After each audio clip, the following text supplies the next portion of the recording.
别人修炼一生，只为多活几年，而我只要毁灭生机，就能无限增加寿命。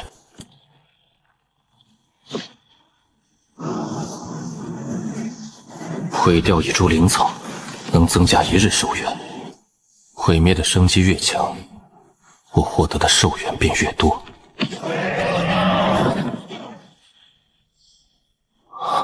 穿越至今，我已经在这个世界活了1万多年。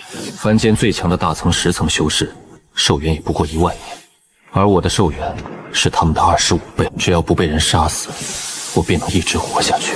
所以这1万多年，我只做了一件事，让任何人都杀不了我。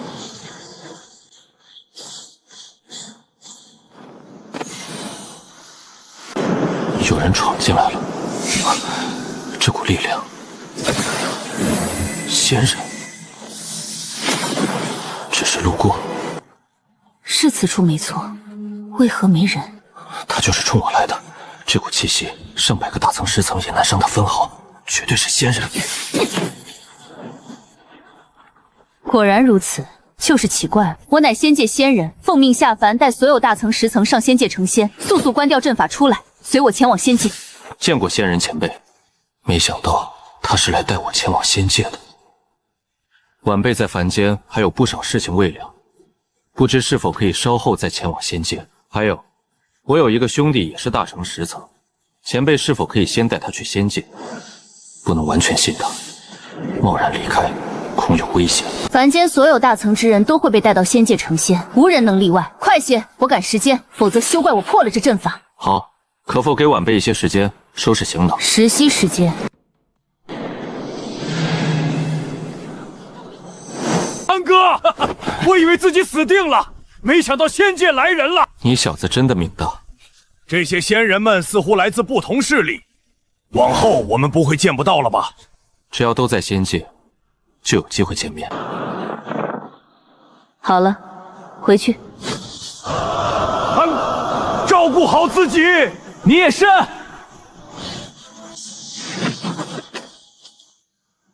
此方就是仙界。这是仙气，我居然可以吸收。我乃皇家执事黄宏忠，往后你们皆是我们皇家外族弟子，由我管理。你们身后仙山有足够的洞府，各选一间，那将是你们未来的居所。此人不像好人。此外，这是3丹，人人一秘，服下之后吸收仙气，半天之内必定成仙。好了，去选洞府，半天成仙，再来此集合。不做最顶尖那批，也不做最弱小那批。天底下没有白吃的午餐。事情没那么简单，皇家必定对我们有所图谋，只希望他们谋求的不是性命，小心驶得万年船。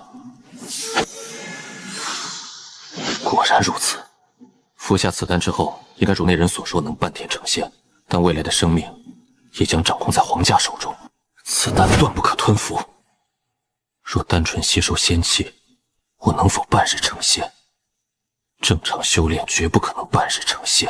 若我没能按时突破，皇家立刻就会知道我没负担。逃！此人的气息比接应我们的仙人还要恐怖100倍，逃不了，那只能赌一把了。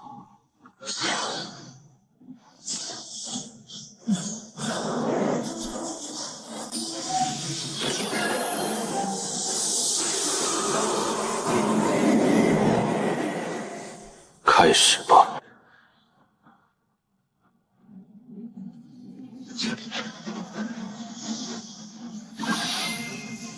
赌对了。所有人速速出来，迟到者诛！为何没有成仙？禀前辈，我也不知为何。前辈，我李丹药毁了。挺好，那你们也没用了。果然如此。至于你们都很听话，我们皇家自然不会亏你们。从今往后，你们就是我们皇家的授权，继续听话，自然会让你们活下去。但若是再有人不听话，下场只会比他们更惨。授权？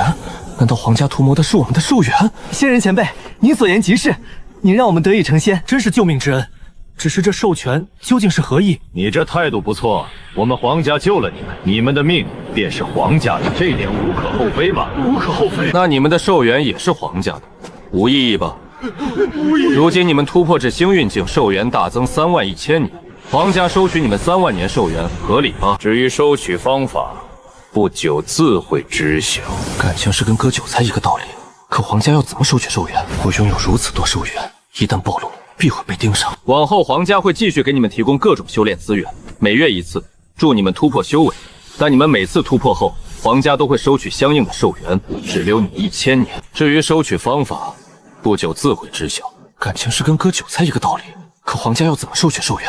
我拥有如此多寿元，一旦暴露，必会被盯上。我没服下那粒毒丹，能否趁机逃离此处？当然，此时你们之中定有人心存逃离之念。先前给你们服下的仙丹内含特殊蛊毒，仙界强者亦难逃皇家掌控。还是让你们亲身体验一下吧。痛！我要死了！此蛊无需激发，每年便会发作一次。若没有提前服用丹药，必死无疑。等此次收取完你们寿元之后，1000年内你们可以随意活动，但每年年关一到，需回来取丹缓解毒性。蛊毒已将所有兽权死死拿捏。好了，随我去取你们寿元。哼，回来再给你们普及更多仙界常识。上来。好强的防御，若能弄到一艘便好了。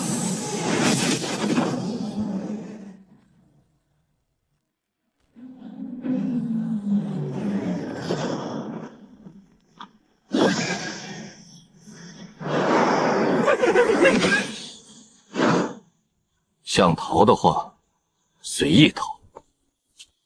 皇家黄洪中，见过陆前辈。进去吧。前辈，就让我进去一次吧，求求您了。城主有令，非5大家族之人不得进入兽幻秘境，速速离去。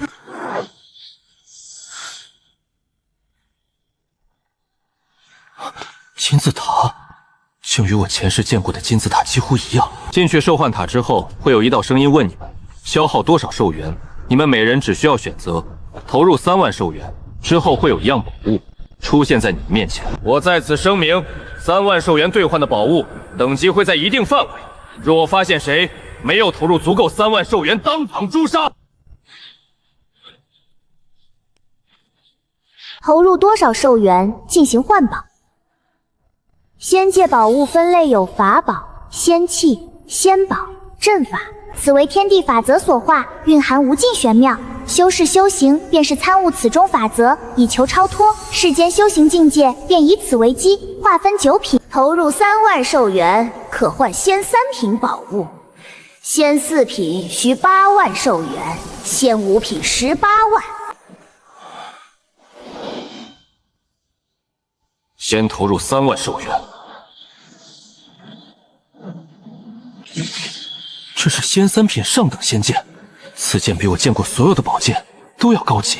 我还有25万年寿元，要不要也趁机换点宝物？被搜身是肯定的，但我有阵法可以隐藏宝物。先前下去抓我们上来的仙人，既然看不出隐藏阵法，那说明隐藏阵法对这仙人仍旧有用。一个不稳，我可以用100个。什么都不做，只会死得更快。这可能是我唯一的机会。你还有寿元，是否还要进行换宝？再投入8万寿元。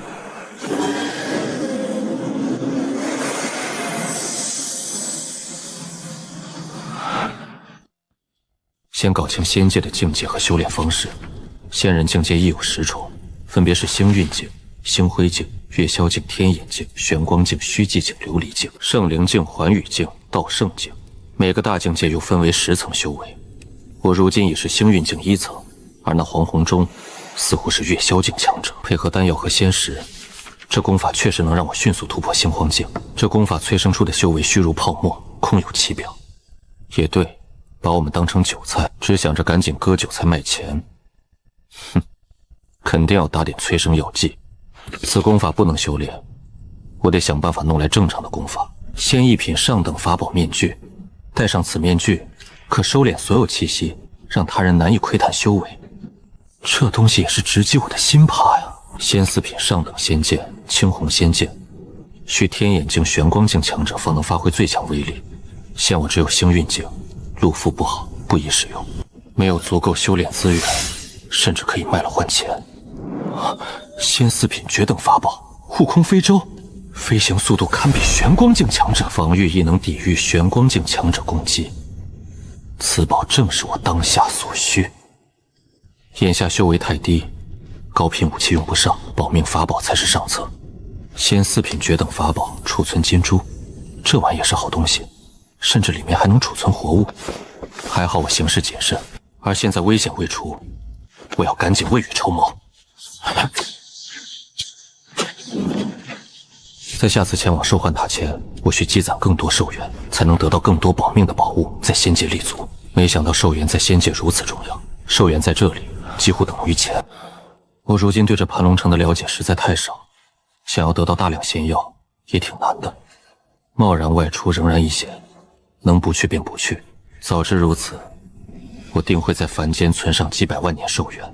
这仙界有仙药，我焚烧仙药，肯定比焚烧凡间灵药要多得寿元。这些飞升者中总会有人外出探索，我先等几日，再向他们打听。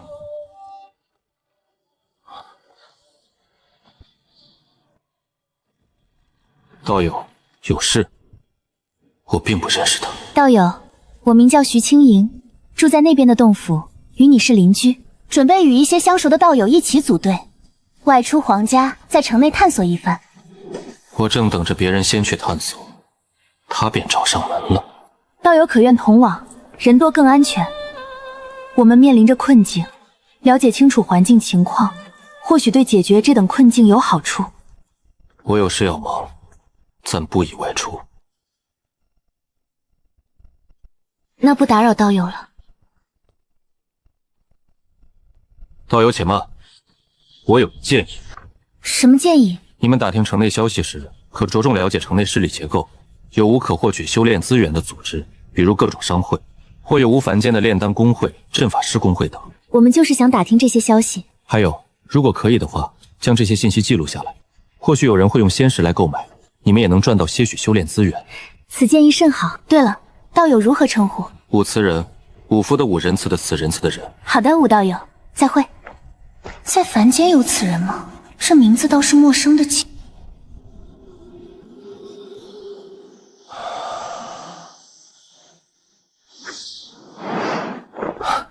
徐道友，武道友在等我。徐道友可有听从我的建议？今日所获消息，我都记在了这册子里。武道友在此等候，莫非是想看看？卖我？我可以给你抄注一本。这简单，我复刻一下便是。好了。这是何种阵法？为何我从未见过？捡的。我还有一份盘龙城的地图，你要不要也复刻一下？这个可以有，那再给你一块仙石。地图可是好东西。武道友，这个就不用了，刚才你已经给了我一块仙石。你就收下吧，我有我的原则。好了，再会。这武道友和别人有点不一样啊。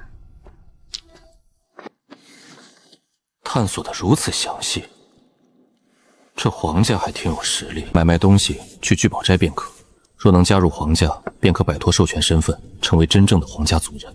黄宏忠当年也是授权出身，徐青卫如何打听来的？徐青莹竟能打听到这些。黄宏忠也是授权出身，如今却成了收割授权的人。月宵境如果能加入皇家，也算是在仙界安全扎根。喝好了，该干活了。星运镜的全速飞行速度确实比以强了1000倍之多。目标聚宝寨。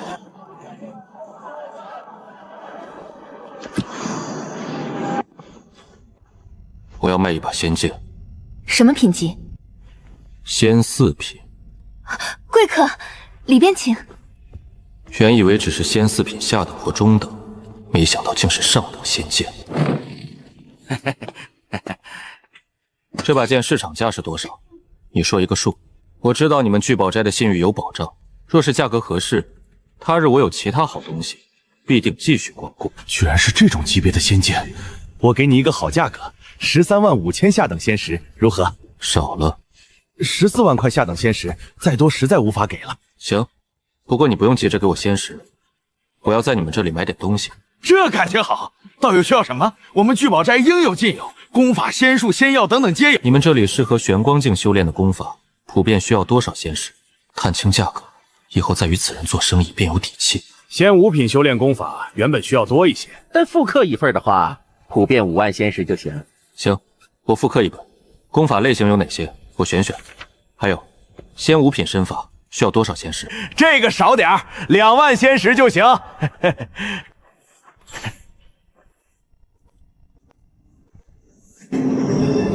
很好，功法和身法有了，下面就是修炼和积累寿元，想办法成为仙品炼丹师和仙品阵法师。直接焚烧仙药太浪费，若成为仙级丹师，既能炼丹修炼，又能从仙药中获取寿元，一举两得。接下来先去见真永福，先确认这小子是否活着，若还活着，便像以前一样借解他的逆天气运。只是不知到了仙界，他的气运是否还和凡间一样？年轻时我便发现，只要送他东西，似乎就会触发他的气运，连带我的运气也会变好。每次给他东西之后，我再获取其他东西都会容易许多，甚至能有双倍收获。如今仙界危机四伏，我更需要这份运气。这几名守卫，任何一人都不是我能惹的。诸位前辈，在下刚从凡间飞升，暂居皇家，而我的兄弟在林家。他名叫守真永福，还望通报一声，让他出来见我一面。你小子会来事儿，这个好说。你等会儿。老爸，大门前有人要见授权真永福，让他速速前来。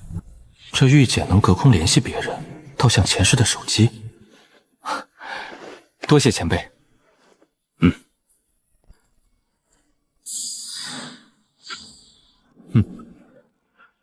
安哥，你怎么知道我在林家？我真没想到你能如此快来找我啊！对了，安哥，你吃了那粒仙丹没有？那里面有蛊毒。没吃，你吃了。他飞升时只剩半日寿元，必然会先负丹成仙。我就知道你不会轻易吃别人给的丹药。就是，你怎会在如此短的时间内突破成仙？先不说这个，既然已经这般，那就想办法活下去。我有一些东西给你。我复刻有仙五品修炼功法和身法。安哥，你刚才说什么？仙五品修炼功法和身法？我没听错吧？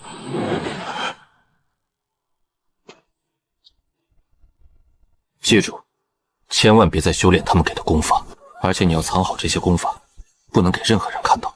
我懂的，安哥，这也太贵重了，我真不知道如何感激你。你我还讲究这些做甚？你肯收下就是对我的感激，我也能借一借你的逆天气运。对于往后，你可有谋划？我还有1000年寿元，而且有蛊毒在身，只有努力修炼，才能活下来。不过，我也打听到了一个稍微好点的消息，那就是只要修为突破到了月霄境，就能真正加入林家。拿到解药，加上我此次运气好，换到的宝物是仙3品绝等法宝。他们似乎有意重点培养我，给我的仙石也比别人多5倍，足足有50块之多。安哥，这25块仙石你拿着。这小子的运气还是一如既往的逆天。我最近获得的仙石更多一些，这些仙石你拿着。记住，你破局的办法只有一个。那就是努力修炼，快速突破。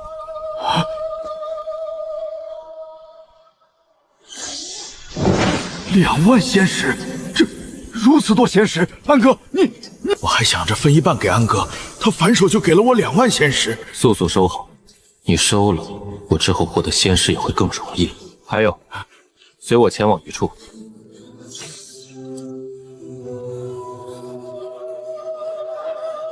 这个你也藏好，在别人面前千万不要拿出来使用。有什么事情，用这宝物传音给我。好了，回去修炼吧，一起努力，争取早日在仙界扎根。他只剩1000年，若不能在期限内突破，必死无疑。安哥，需要做什么事情，记得传音给我。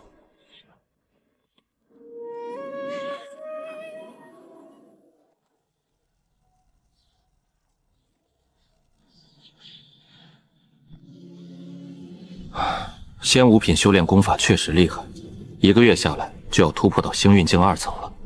若无意外， 1000年之期内甚至能突破至星辉境，但突破速度太快，容易招惹别人注意，所以压境界不突破。压制境界不是长久之计，不如隐藏修为，实力越强，保命能力才越强。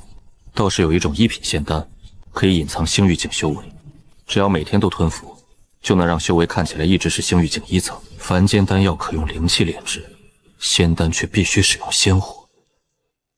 炼丹师公会好像有仙火售卖，去买一团来研究研究吧。武道友，我刚好想找你，你就出来了，我们真是心有灵犀啊。何事？没事，不耽误你的时间，就几句话。武道友有没有兴趣成为仙级丹师？为何徐道友觉得我是丹师？我从未说过自己是丹师。不瞒道友，我生来便有一特殊能力，直觉极强。我初看道友你，就觉得你也是丹师。直觉很强，还有如此奇怪的能力。我在凡间确实是一个比较普通的炼丹师，但天赋不行，想要成为仙级炼丹师恐怕没那么容易。我觉得你一定能成为仙级炼丹师的，我这人从未看错过人。其实道友应该清楚，成为仙丹师后对我们来说有多重要。届时我们就不缺仙石和低阶的修炼资源了，就能很快摆脱眼前的困境。所以成为仙级丹师的办法是什么？我想和你一起购买一份仙火，我打听过了，一份仙火需要1000仙石，我手头上已然存有600仙石，就看道友你有没有了。这些是成为仙级丹师需要学习的宝典，我送给你，届时我们一起成为仙级丹师。巧了，我不久前在外面侥幸捡了几百块仙石，不过据我了解，一份仙火只能1人炼化，这徐清莹似乎不简单。其实我还有一秘技，能够将一份仙火分为2份，这正是我所掌握的独门手段。我已经表现出足够的诚意了，还望武道友信我一回。你我都清楚，想要摆脱眼前这困境，需要刻苦修炼，快速提升修为，而修炼资源是重中之重。成了仙级丹师，就不会那么缺修炼资源了。徐道友，我得提醒你一句，你对我如此掏心掏肺，有点不好。你不怕我把你卖了？我们才认识不久，他未免太信任我了。我还未看错过人，上次交易，我便看出道友你是一个十分有原则的人，我信任你。多谢武道友。得演一下，让徐清莹以为我只有这么多仙石。武道友，等我们都成了仙级炼丹师，一定能赚回来的。既然仙石够了，那我们即刻启程去炼丹师公会购置仙火吧。有了仙火，我可在半日之内将其分为2份。不用你去，我自己亲自前去一趟吧。他如此惹眼，走上大街很容易被纨绔盯上。魅力这种事，我在凡间见得多了。真不用我一同前去，我去过炼丹师公会，对那边了解。我也去过，所以你放心。好吧，那我在洞府等你。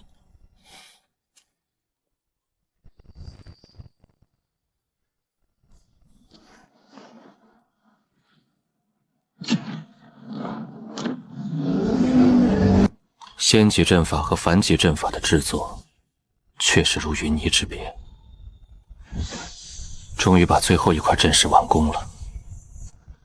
阵法启动，很好，果然达到了仙级水平。这个预警阵法还觉醒出了一个特殊作用，可以预警附近杀气，还有防御阵法，各种阵法都升级一下。有了前面的经验，后面课文应该不会出现太多次错误。炼丹师公会与聚宝斋一样看重身份，乘这艘飞针现身，执事自然会亲自接待。好家伙，仙四品绝等飞舟，我第一次见到如此高级的飞舟，不得了！这位前辈是何许人也？身上气息内敛不已，但能拥有这等法宝飞舟，怕是玄光境强者吧？莫若是五大家族的某位长老。前辈你好。我需要购买仙火。我们有各种等级的仙火，前辈里边请。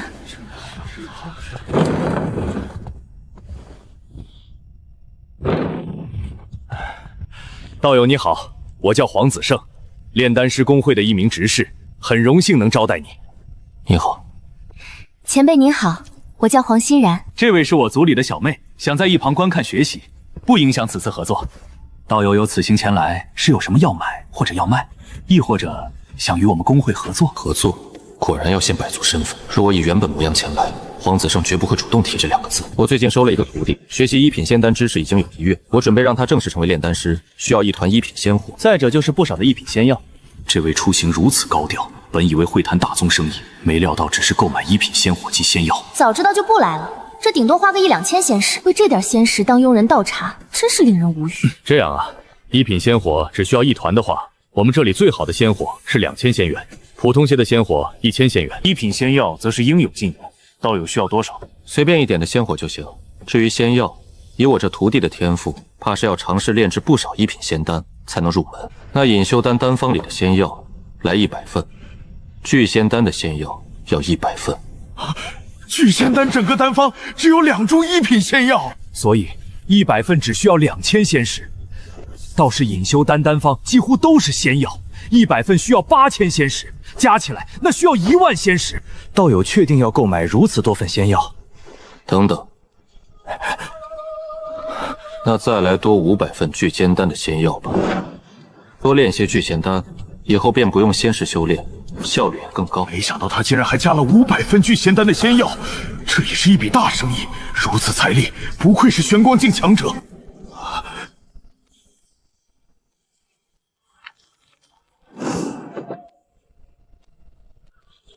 道友，总共2万仙石。道友应该也是炼丹师吧？可否加入我们公会？有认证令牌，可以打折。我没加入炼丹师公会，不喜欢被束缚。我还不是仙级炼丹师。好吧，等下次从兽幻塔取得宝物，随便卖出1件便足够花销，无需在此节省。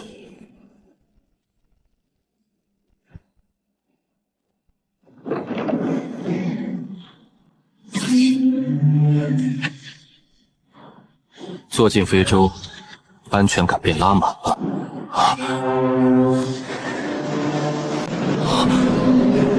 这是仙5品绝等非洲，城主的非洲。刚才站在船头的那位是城主独女慕容迎雪，真美啊！白衣胜雪，清冷女神，明明年纪如废才100堆貌，却已经是月宵境实力，在仙界也算是少有了吧？还有一个城主老爹，真是人生赢家啊！100多岁的月宵境，城主独女，仙5品绝等非洲，确实人生赢家。仙5品绝等非洲很稀罕吗？前提是好好活着，积攒寿元，1000年后再随兽权进入秘境，换取宝物。玉井阵可探查千里，若有人对我生出杀意，阵法便能立刻锁定方位。回来了，如何？搞定了，仙火拿去。好了，用你的方法，让仙火1分2吧。完事后，我还有事情要忙呢。好，给。看来我还是低估了徐清莹的能力。好了，我去忙了。好，我也回去了。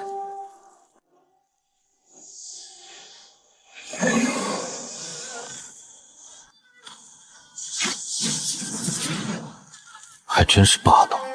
书中说，初次炼化一品仙火，3日内成功便算天赋绝顶。我能多久炼化？这算是炼化了。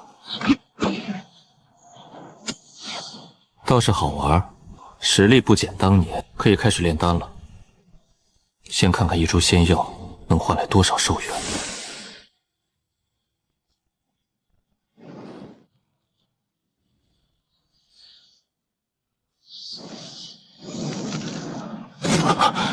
烧毁一株一品仙药，能提升10年寿元。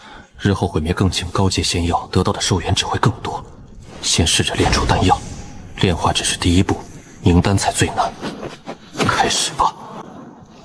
凝丹，凝！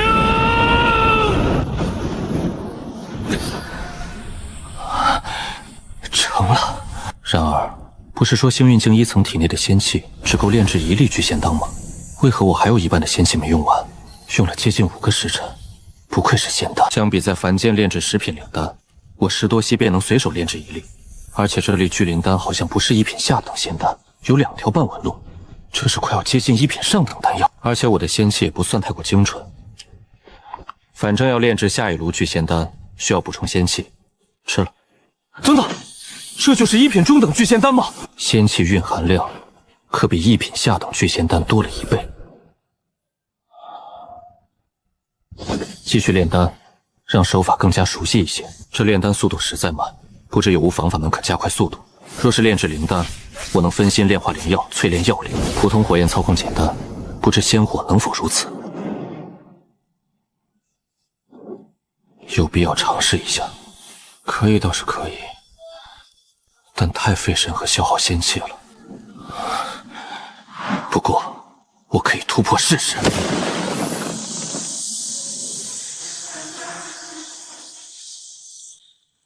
继续尝试。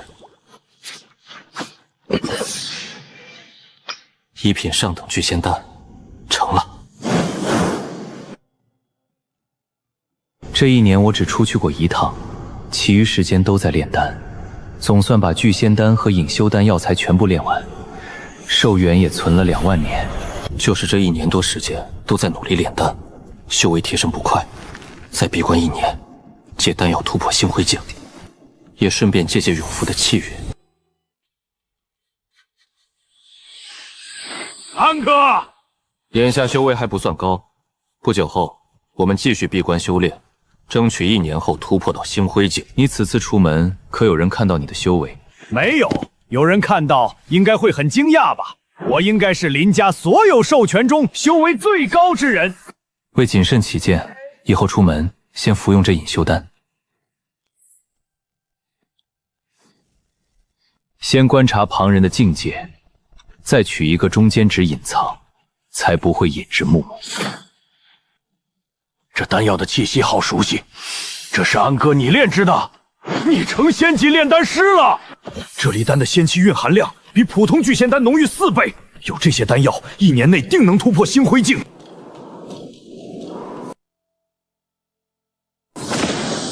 星辉境在盘海城是底层，未到月霄境，终究只是炮灰，仍需努力，不容懈怠。丹药也用尽了，该去购买更多仙药，但这远远不够。这次多买一些仙药，而且我体内的仙气足够尝试炼制2品仙丹了。去炼丹师公会一趟，顺便再见见永福，刷刷气运。来到仙界2年多了，其他兽权的修为应该也有星云境4、5层了吧？这等修为在兽权中已属顶尖。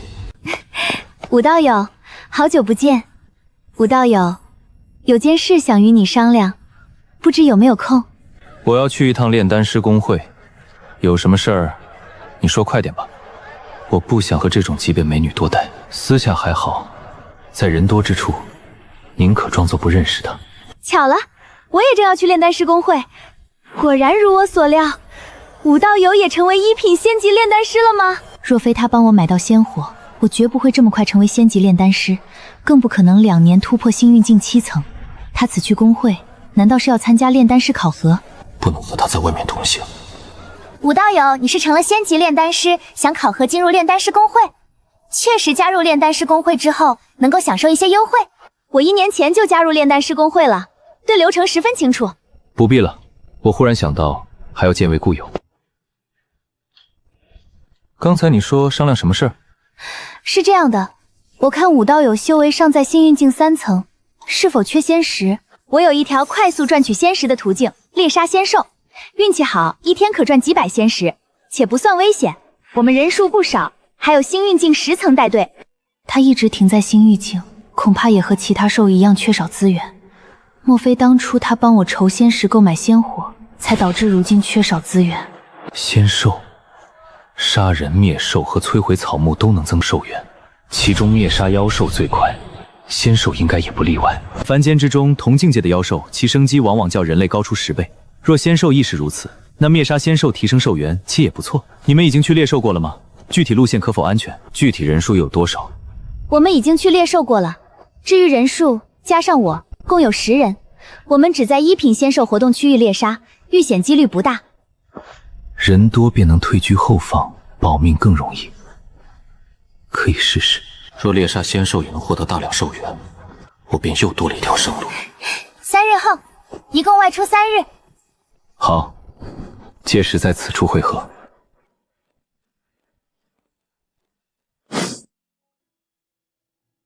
永福比以前年轻了几分，显露在外的是星运境6层，真实修为应已突破星辉境。安哥，修为多少了？星辉境2层了。林家所有授权中，我是第一个突破星辉境的。巧了，我也是星辉境2层。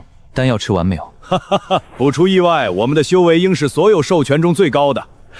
至于丹药和仙石，我已用尽，看来这段时间需想办法再赚些了。其实今日我闭关出来后，遇到一个凡间的熟人，不算朋友，也是林家的授权。他见我修为到了星运境6层，便说有个赚仙石的路子，问我要不要一起。是否说要组队猎杀仙兽？安哥，你何时有这般神通？竟连林家那边的消息都能知晓？他们有10个人，还真是巧了。我刚同意了一个皇家的授权，3日后跟着一起去，你也答应了。原来如此，我想着总不能一直用你给的丹药和仙石，也想赚一点，将来也能回馈你。况且我真实修为已至星辉境，应该没有太大危险。可以一起前去，但记住，别暴露你隐藏的实力，好好伪装自己。还有，碰面时假装不认识我。到了仙界，还要假装不认识你啊？我不想让邀请我的那人知道我与其他人有联系，特别是你。反正你我之间的关系，不要掺杂其他人比较好。永福是我唯一的兄弟，不能让外人知道我们的关系，否则日后招惹强敌，他便会成为我的软肋。还得再买些仙药。前辈，还是找黄子胜执事吗？他有空，我去叫他。可以。看来他的直觉并非每次都灵。黄执事，这位前辈又来了。道友，好久不见，今日前来还是要买仙药？坐着聊。哈哈，里边请。青莹，你找我？是的。你再等我一会儿，我接待完贵客再找你。我需要500份炼制1品聚仙丹的仙药，还有200份炼制2品聚仙丹的仙药，1团2品仙火。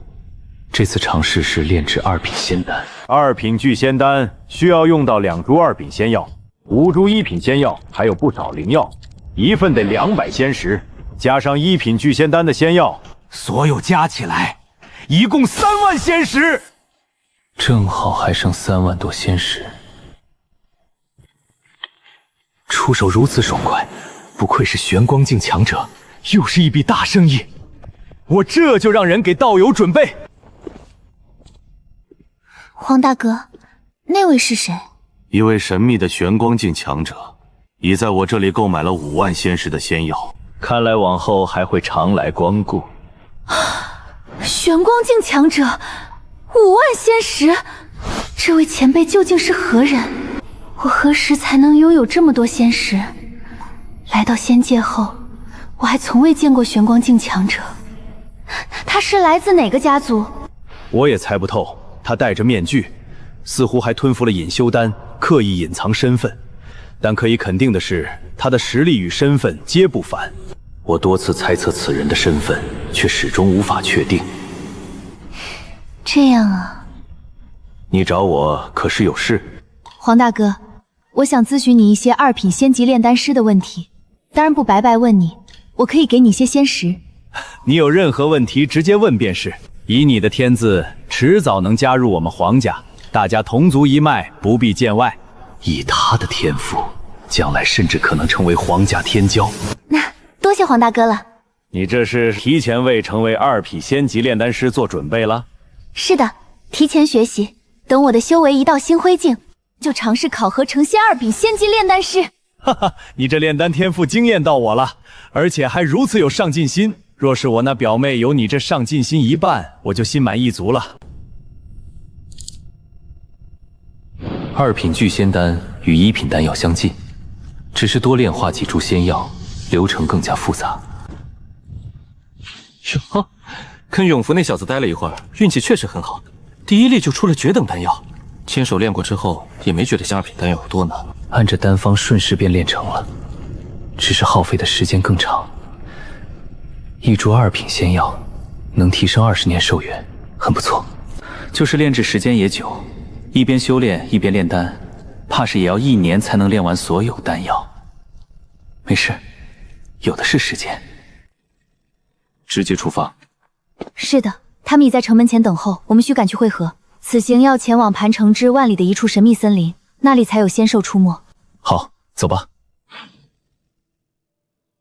徐道友，有件事我想你帮我，等会儿你飞前些，我们保持1里距离。为何？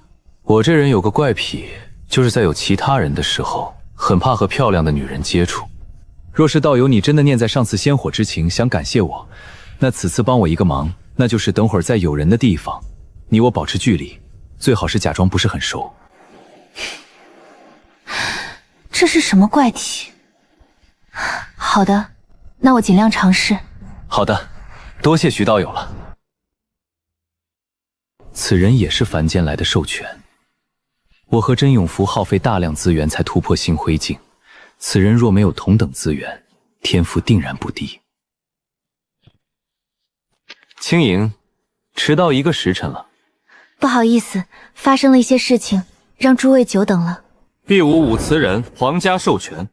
上次帮了徐道友一个小忙，他便邀请我来此赚点仙石，没想到在场诸位实力如此之强。鉴于徐道友与我只是半面之交，鄙人心里真有些过意不去。还得是安哥，如此美人也能避之不及，不愧是我辈楷模。无妨，既是青莹邀请，那便同往吧。人多些，也更为安全。看来他对徐青微有意。我表面修为最低，按功劳分配时也分不到多少仙石。那我们启程吧。许攸之之如今是5大家族摄魂中修为最高之人。青莹，你与那位道友是什么关系？半面之交。你还是如此善良，知恩图报。我们就在此片森林外围1万里之内活动，1品仙兽遇到就围猎，若遇2品仙兽，2品低阶常可一战；若高于2品低阶，大家分散逃离，各安天命。2品仙兽实力相当于星辉境，每品仙兽又分低阶、中阶、高阶和巅峰，得想办法在不暴露修为的情况下完成最后一击。只有我亲手捕到，才能获得寿元。仙兽浑身都是仙级材料，血肉又富含仙气，一头1品低阶便值300仙石。如此毫无目的的偶遇式寻找也不是办法。预警阵能覆盖千里，仙兽一旦对人产生杀意，阵法便能锁定方位，阵法还能分辨杀气强弱，锁定强烈杀气便能找到仙兽。可直接拿出来会暴露我的阵法造诣。咦，这是什么？这好像是一个阵法。我也是阵法师，让我看看。这是一个仙级阵法，似乎是仙1品阵法，与凡间的预警阵法有些相似，但只有些许相似之处。不愧是天才，确实有眼力。既是预警阵法，不妨启动阵法看看。仙级阵法应该也挺值钱吧？你小子倒是挺会搭策，知道我要干什么。等等，这好似是妖兽的定位位法。什么？难道这阵法可以定位到妖兽和仙兽的位置？应是如此。若我没猜错，较大的红点可能是仙兽，极可能是某些强者遗世的。武道友的运气也太好了。既然此阵可以定位仙兽，那我们就无需寻找仙兽了，就借此快速力杀仙兽吧。真是仙兽，1品高阶仙兽，妙哉！此阵法当真绝了。诸位散开，包围而上，力求速战速决。凭此阵法，今日猎兽定能满载而归。杀！许攸之的战力在星运境中足以碾压同阶，徐青莹表面只有星运境7层，真正战力恐怕已到8、9层。两人都是天骄级人，仙兽果然非凡，仅是1品高阶兽，竟能增寿200年，胜过炼化1品仙药。照这个速度，此行有望增长2万年寿元。好，此行必定刷新上次记录，争取多猎些仙兽，赚得更多仙石。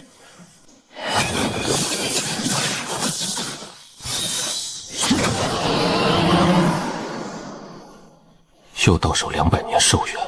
走，下一头仙兽。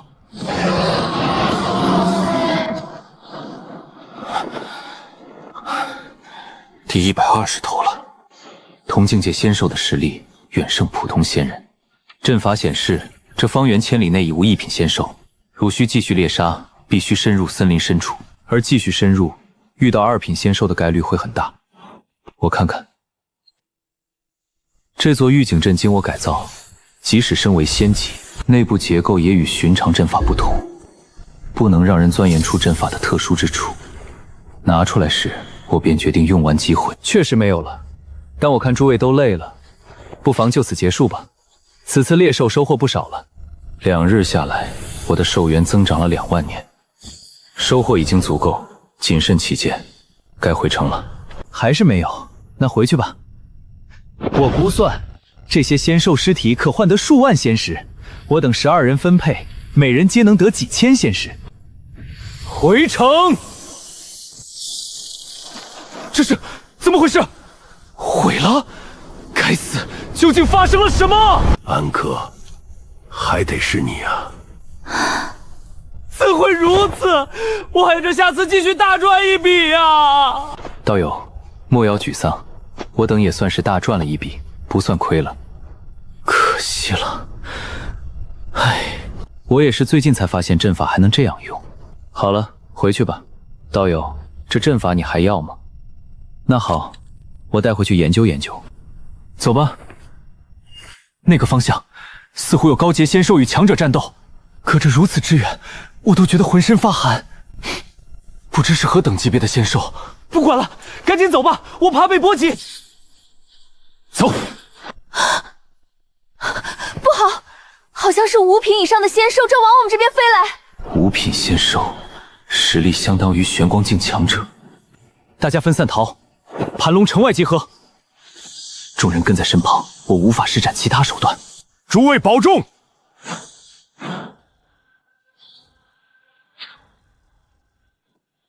上来。安哥，是你？你怎么有如此级别的非洲？安哥来到仙界后，究竟还有多少秘密瞒着我？以后再说。5品仙兽实力堪比玄光境强者，此非洲的防御力足以遮挡玄光境强者的攻击。我从未见过5品仙兽的真正实力，不能有所保留。如此速度，应当无碍。不是，这次运气如此不好。安哥，他的速度太快了，赶紧改变方向。这真是5品仙兽，速度怎会如此恐怖？看见没有，他身上有多处伤痕，背部还插着一把品级极高的仙剑。看到了，原来不是奔我们而来，是有人在追他。看样子他还重伤了。他好像在消耗本源来换取这等速度。安哥，要不我们追上去看看，干票大的。若是仙兽死在半途中，我们岂不是发了？5品仙兽啊，得值多少仙石？还有那把仙剑。你真是不怕死啊！一旦被他发现，濒死反扑，我也不敢保证非洲撑得住。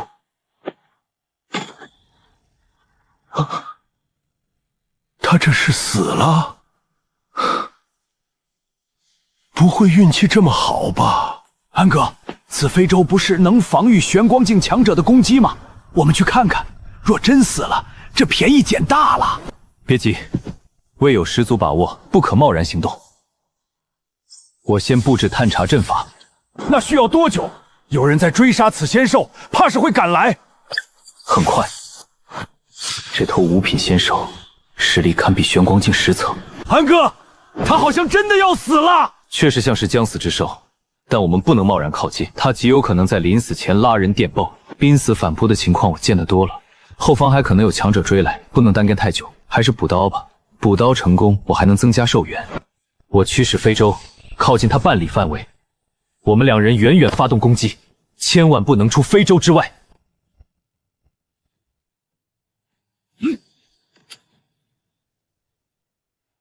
接下来让我来攻击。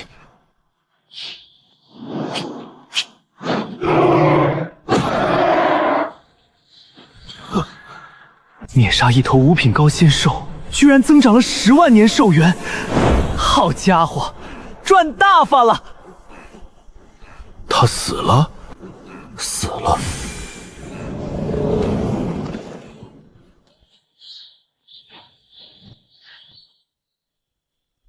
我先带你去盘龙城外，稍后你先和他们会合。记住，5品高阶仙兽的事，千万不能对任何人提及。安哥，你知道的，我这张嘴向来很紧。那是一把什么品级的仙剑？仙5品上等仙剑，反正捡到宝了。啊，那此剑主人得是何等实力？管不着，需赶紧想办法将仙兽和仙剑卖了，放在手上总觉得不安全。我不敢贸然使用，也不能久留。若剑主能定位此剑，便麻烦了。你在此等候。待许攸之等人回来后，再鼓动其他人，等我归来。放心，交给我。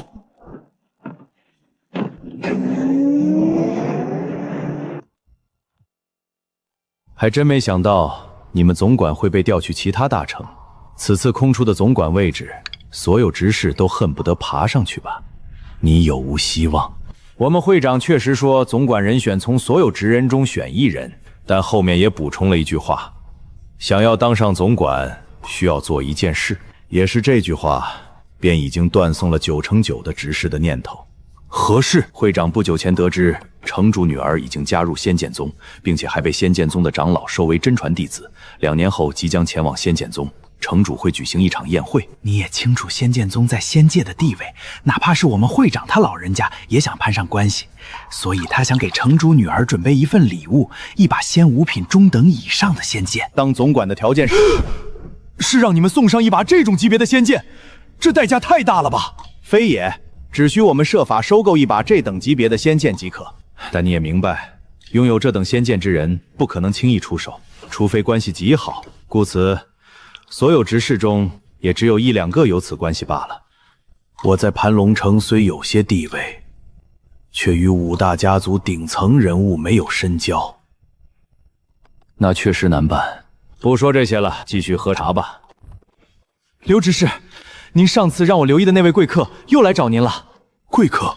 哪个贵客？就是戴着面具的那个贵客啊。我有事要忙，等会儿喝。道友，好久不见。我有2样东西要卖你。事后还有药物，闲话少叙。好，我看看。你帮我评估一下，能卖多少仙石？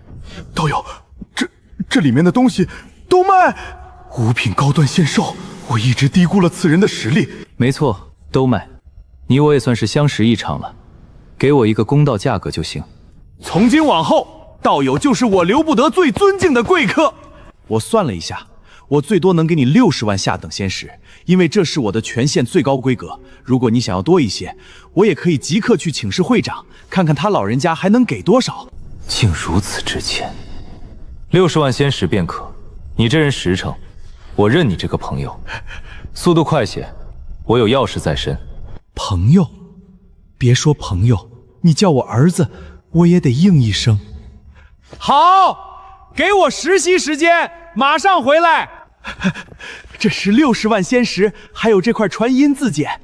以后若您再有此类东西要卖，直接联系我，我甚至可以上门洽谈。这可是我的财神爷，也是我这辈子做过最大的一笔交易。此次合作愉快，我还有要事在身，告辞了。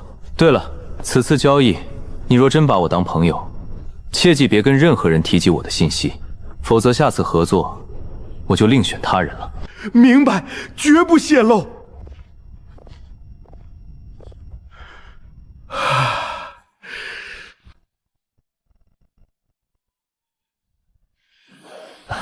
对不住，我修为较弱，飞行缓慢，让诸位久等了。还以为你出了事，平安无事便好。我们也没等多久，而且你发现了那个阵法，是我们此行最大的功臣。理应等你。好了，一起去聚宝斋卖掉这些仙兽尸体吧。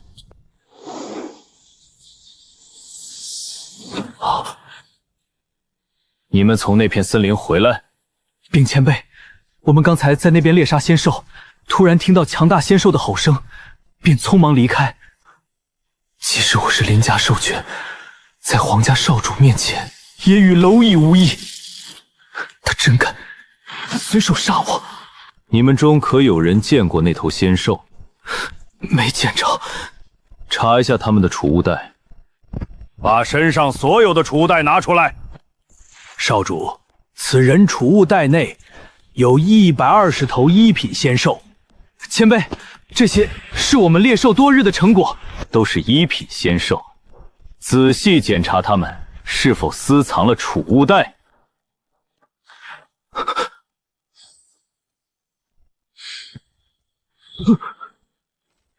守住盘龙城所有入口，任何人进城都要仔细盘查。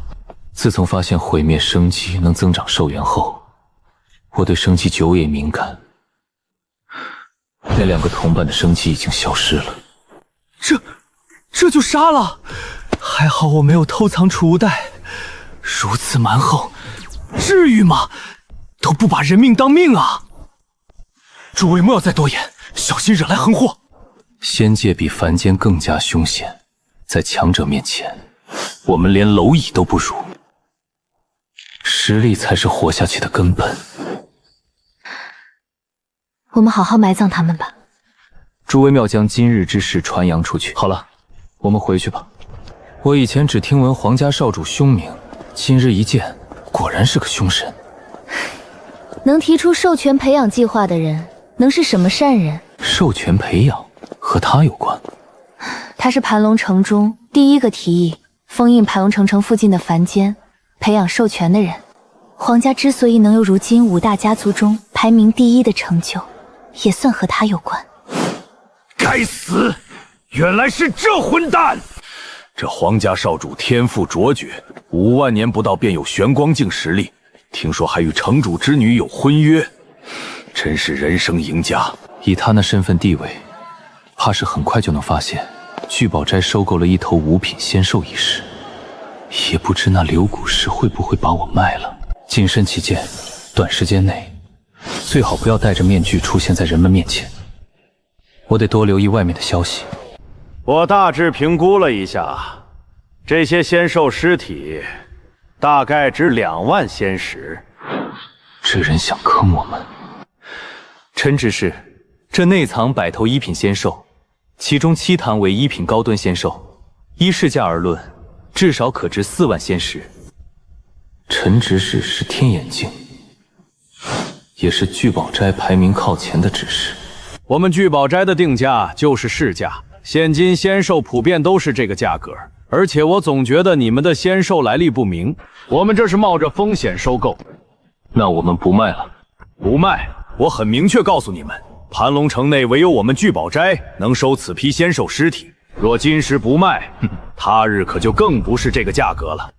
臣指使，贵斋一向声誉良好，如今这般作为，恐怕有损风评吧？损坏风评？小小授权还想威胁我？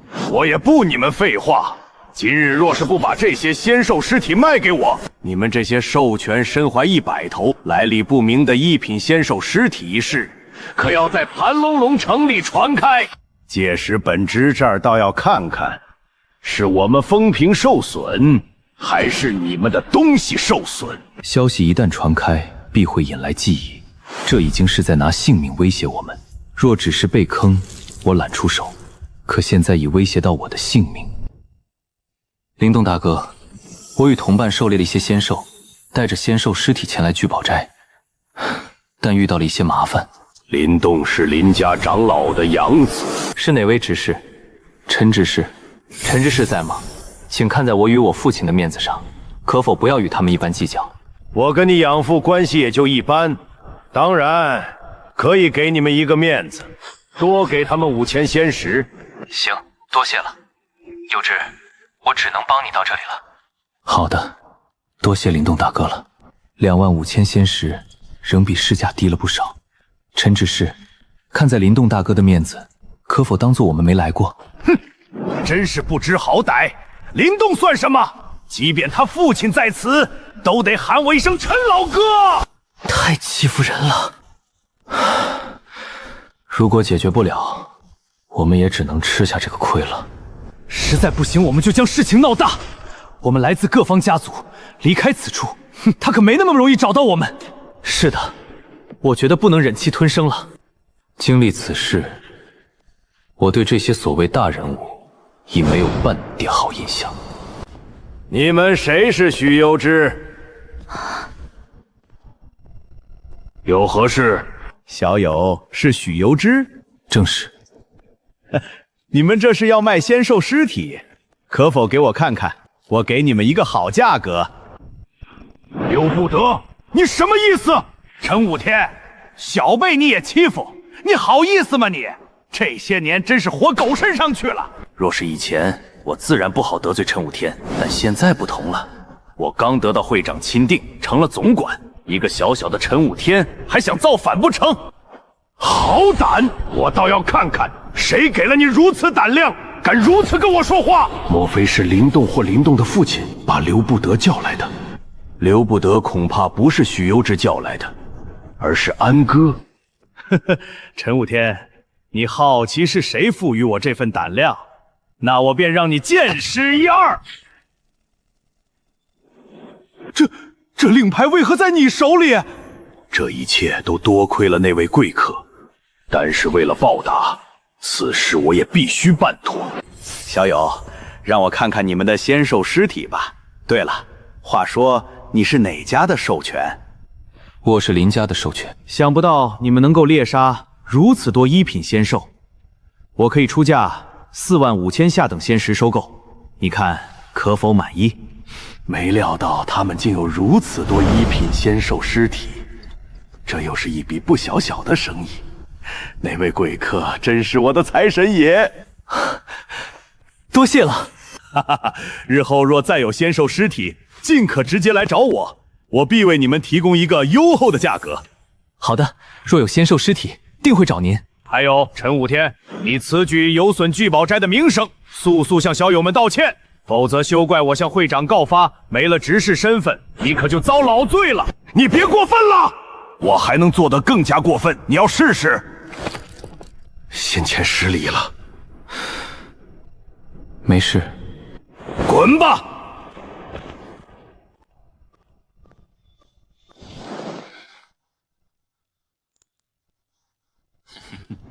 没想到我们这些兽权也会有今日这种待遇。徐道友，究竟发生了什么？我还不是很清楚，等我问问。林动大哥，刚才多谢了。不必客气，没想到他竟如此给面子。这可不仅仅是给面子，管事还当面训斥了陈武天一番。聚宝斋管事，我没叫啊。啊，那是令尊叫的。没有，我没跟父亲谈及此事，而且我父亲也和他们管事不熟。那究竟是谁把管事叫来了？他还第一时间问了我的名字，确认之后态度极其客气。现在回想，真有些不可思议。此事实在诡异，我父亲前去也做不到这般吧？这不得救过那位管事的命，才能让他如此作为？那究竟是谁？既然此事已经过去，那就别去研究了。许道友，我们还是分仙石回去闭关修炼吧。行，找个安静的地方。按照功劳来分，许道友理应分最多。我认为武道友此次功劳最大，若非他发现了阵法，恐难以猎得如此多仙兽。有道理，可以。好了，各位保重，下次再约。安哥，刚才那执事是你叫来的吧？没错。不愧是你，明明才到仙界没多久，你就混成这样了。这些仙石你妥善保管，切莫招摇露富，也别急于购买丹药或修炼资源。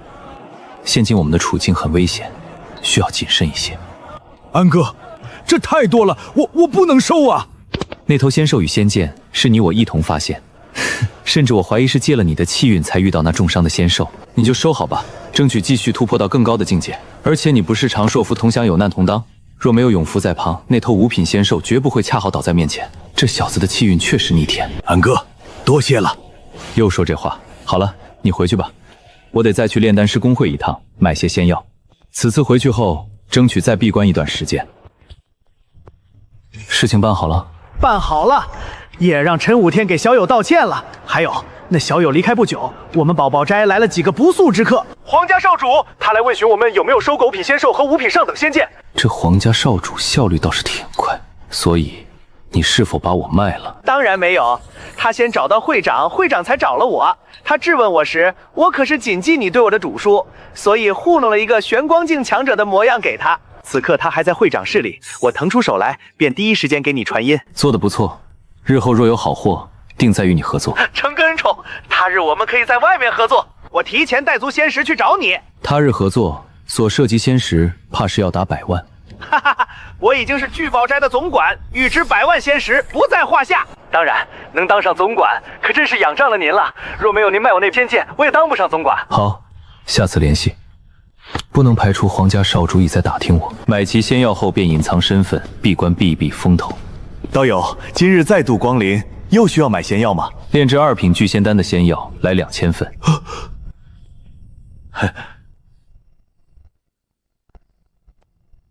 怎么到哪儿都能遇到他，真有缘分一说。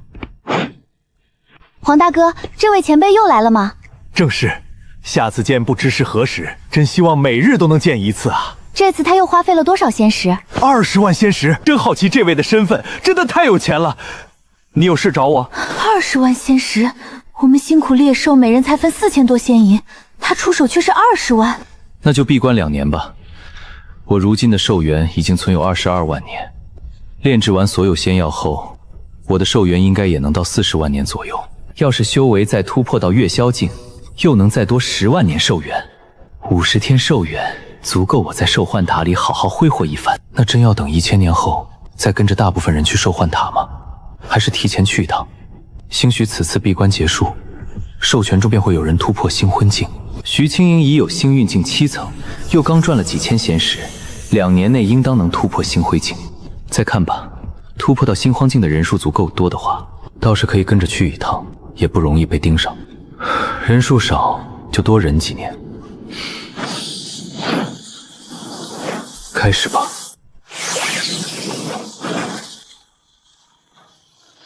成仙之后，时光流逝尤为迅速，忙碌之间已过2年。那在盘湾城这里，应该没有人可以威胁到我的安全。仙6品护空飞舟，足以抵挡虚寂境强者攻击。盘龙城最强之人便是城主。2年光阴已逝，不知盘龙城的局势如何了？皇家少主是否还在追查我？所有授权出来领取还骨丹。突破月宵境后，1品隐修丹只能遮掩2个时辰，但出去领丹已足够，还得买些仙药，炼制2品绝等隐修丹。届时服下1粒，便能隐藏压制修为1日。应该有不少人到这修为了。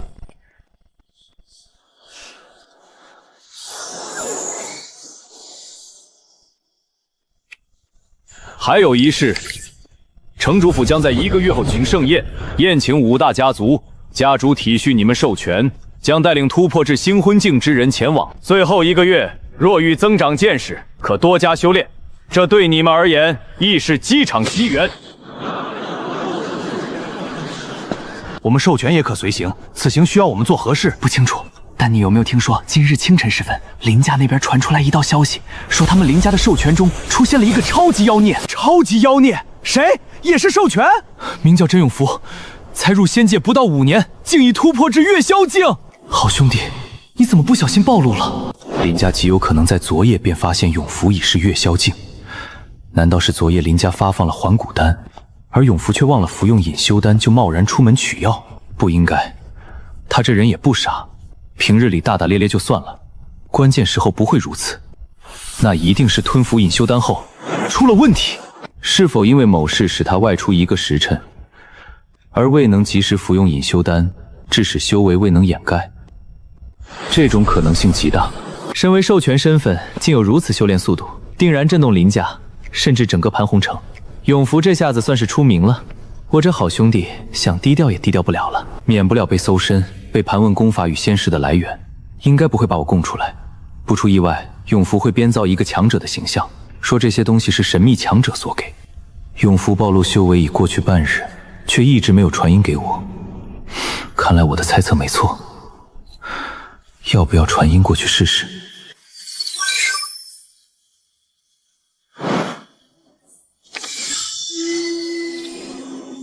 贾前辈，您找我。让你旁边的林家人与我对话。贾道友，我是林家家主林不凡，我已在永福这里了解了道友的情况，在此先多谢道友给予我们永福如此多资源。林家家主林不凡，哎，这小子真不小心。原本想着不久后助他脱离林家，如今看来是不行了。我也不跟你们废话，我观此子天赋异禀，是个不错的天才，才会暗中培养他。哈哈哈哈！道友果真是性情中人，出手之阔绰，几10万仙石、五品功法和身法随意给出，就是不知晓道友何许身份。他日我们林家登门拜谢。得了便宜还卖乖，老子要不是看他身中蛊毒，只有你们家族有解毒之法，早他离开盘龙城。甄永福，若日后在林家受了委屈，可在我当初见面之地留信，老子带你远走高飞。好了，废话我也没必要说了，祝你前程似锦吧。希望林家能信，好好重视天才吧。1个月后，城主府宴请5大家族，突破到星空境就能跟着前去，在那里可能见到他。我成为随行者倒也无妨，尤其还能借机换取宝物。不过5个还是不够，高低得10个星魂境，如此我才能在人群之中不显眼。得想那的办法。星辉境人数不够，那我便造出10个来。钱和性命本就没有可比性，那如何才能更好的将丹药送出去，并且不会被人发现是我所送？又能让人觉得丹药获得途径合理呢？有了，这件事可能需要徐青言帮忙。不会是说曹操便到了吧？正好借他的人脉。有事，离开皇家后，去城外找一处隐蔽山谷，开辟洞府布阵，再将丹药提前放入洞府。阵法破开后，每人分几10粒2品聚仙丹，足够让他们尽快突破星魂境。如此一来，突破星空境的人多了，我也不至于太过显眼。是这样的，城外密林中发现一处荒废洞府，洞府内有一个似乎是2品的仙阵封印着。我准备组织一些朋友前去破阵，想到你是阵法师，便想请你同行。破阵后所得之物，大家平分。有好东西便次次来找我，他确实真心为我着想。何时动身？还准备带谁同去？明日动身，我准备叫上上次猎兽那些朋友。此次不可再叫其他家族的授权。你应该知道甄永福吧？就是上次跟我们一起去猎兽的那些人中，穿黄衣服、举止爽朗豪迈那位。他突然提升到了月宵境，我怀疑和上次我们猎兽行动有关。我知道他，但这与我们找其他朋友何关系？若此次机缘再让1人多人突破至月宵境，你觉得是我们皇家的授权好，还是其他家族的好？那你的意思是只找我们皇家的授权？我相信你能将皇家所有星运境10层的授权找来。这个简单，我都知道他们住在哪个洞府。你特地留意过他们住在什么洞府？整座仙山的布局我都了解清楚，哪间洞府空着，哪间洞府住着谁，我了如指掌。这小妞真是个人才。初到仙山时，也是他召集众人进城打探消息。好，此事就交于你了。但我今日有事外出，今夜恐怕不回。你说的那个荒废洞府在哪儿？能否画个地图？明日我提前去那边等你们。我怕忘记那处位置，所以回来的时候实时画好了地图。你付课一份吧。他竟提前准备好了，这脑子真有东西，着实靠谱。好，明日见。道友，您终于联系我了，是否又有生意要跟我谈了？先问你一个问题。你问。过去2年时间，皇家少主是否还在找我？没有，他早已放弃那柄仙剑。据我所知，他前去猎杀5品仙兽，就是为了用5品仙兽的材料来炼制一把仙剑，然后在城主举办的宴会中，将新锻造的仙剑送给他的未婚妻。岂料他自己的仙剑先行遗失，而我们会长也没有给他太多面子，所以那件事算是不了了之了。这皇家少主还真倒霉。既然他已放弃追查，我也不必再怕戴着面具外出。行，待我有空便过去跟你谈生意。好，我恭候您的到来。如此偏僻的地方，徐清辉却能找到，这小妞真是奇人。莫非有人捷足先登？这女子气质清灵，面对陌生人也毫不怯场，她像极了城主之女。我在炼丹师公会门口远远见过城之女一面。阁下可有破阵之法？若阁下是月宵境修为，请助我破阵，里面的机缘你我共享。与阁下一样，月宵境10粒。阁下月宵境5层，破不了此3品阵法吗？我尚未靠近研究，不清楚此阵究竟能抵御多强的攻击。此阵极强，能防御月宵境10层的攻击。他以月宵境5层便能打出10层威力。等他离开，在破阵虽安全，却未必来得及。可以联手，但得防着他破阵后偷袭。若他真是城主独女，倒不必太担心他下黑手。以他的身份，未必看得上这种洞府的资源。在下精通阵法之道，可助阁下破阵。好，若能破阵，我承诺里面的资源你我平分。是3品绝等阵法，此阵主人不简单。我刚突破月宵境，虽已能布置3品阵法，却没有把握轻松破开3品绝等阵法。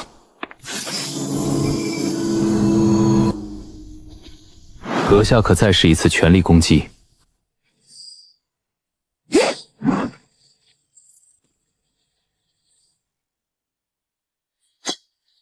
阁下好手段，是阁下实力强横，不出意外，她就是城主之女。等明日徐清莹等人到来，我便暗中关闭阵法，让他们顺理成章地进入洞府取得丹药。阁下，一同进去探查。好，难道真是城主之女？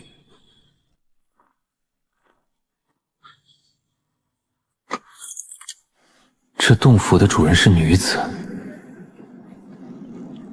解毒药物大量生长之处，往往也有剧毒之物。难道她也暗中做了防备？此洞府为何如此燥热？莫非藏有仙火？她中招了。你看起来好凉快。还真是那种毒。这修为有99%的可能真是城主之女，必须赶紧阻止她，否则我不死也得脱层皮。她若真在我面前吃了那种大亏，满城强者怕是会掘地3尺找我。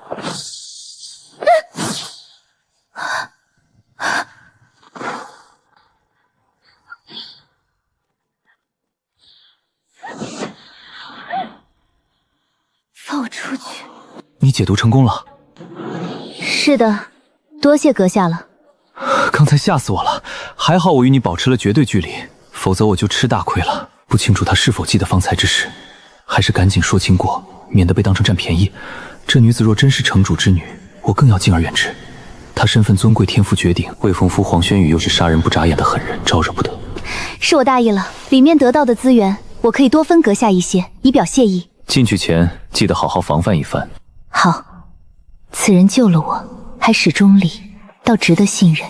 5品解毒丹随手便服，果然身份不凡，却也涉世未深。我就不信还能中毒。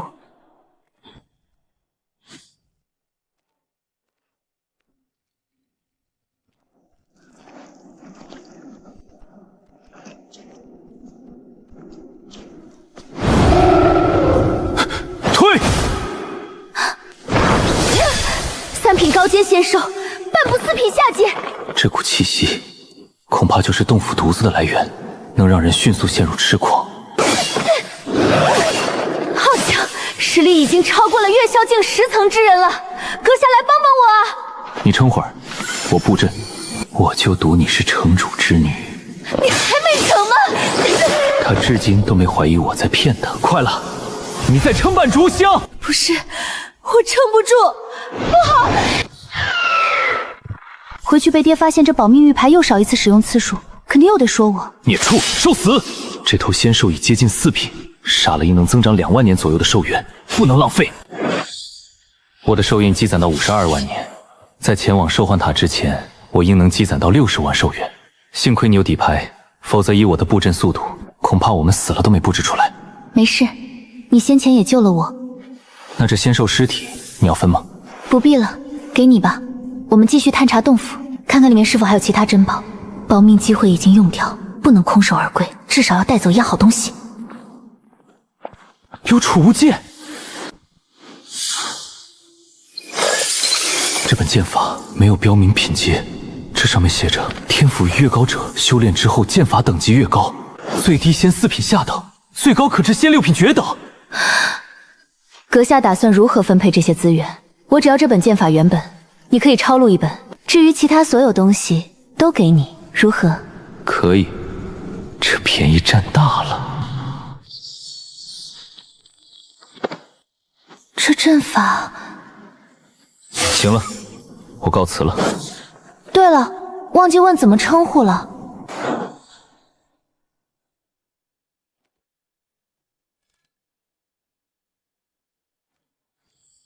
开始布置吧。借你洞府一用，等完事后我再给你安葬。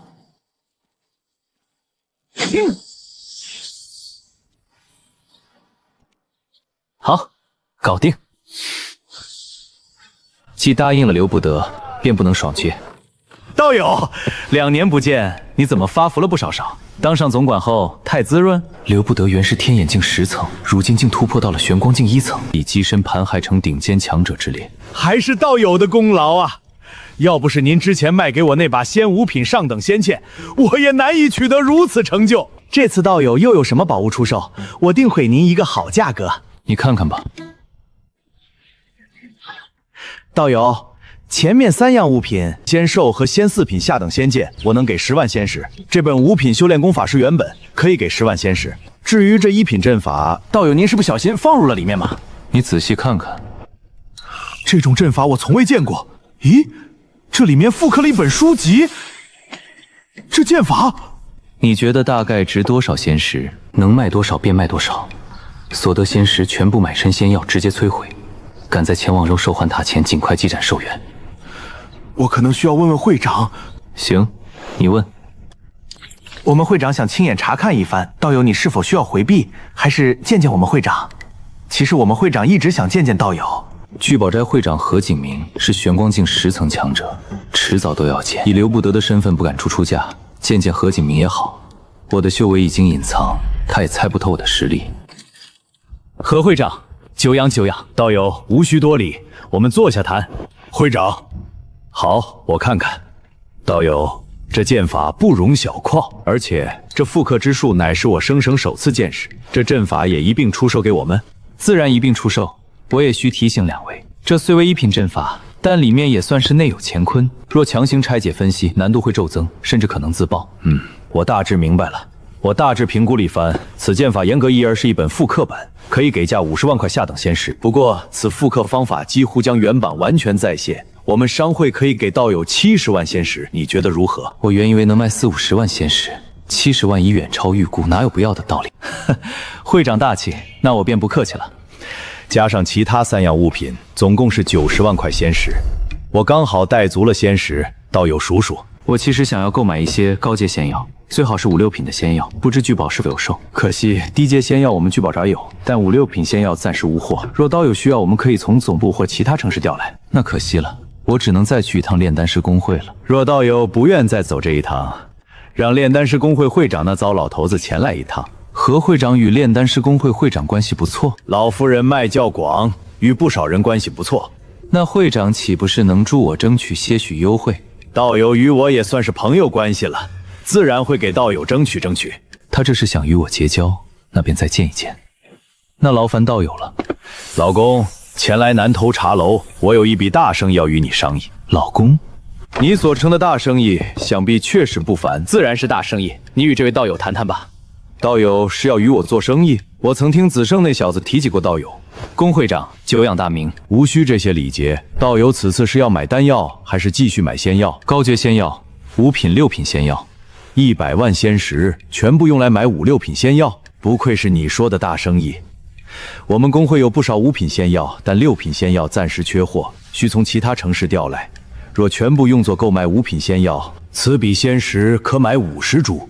5品仙药均价2万仙石1株，这价格倒也正常。老公，你这生意做得未免有些不近人情，至少给点优惠，即使是看在我的面子上，你也得给些啊。行，55株，当是交个朋友。道友你觉得如何？那多谢龚会长了。原来购买如此多5品仙药的，又是这位前辈。龚会长，这小辈给我的感觉不错。之所以一直与你们公会合作，也是他当时待我态度很好。这小子确实出色，我曾考虑等他成为4品丹师后，提升为炼丹师公会总管。这天大的好处竟砸到了我头上，多谢会长抬爱，多谢前辈看好。难道前辈知会长会因一把5品仙剑提拔总管，才特意卖出那把剑？会长这是要提拔我当总管，这难道是巧合吗？两人都是老油条，配合得格外娴熟。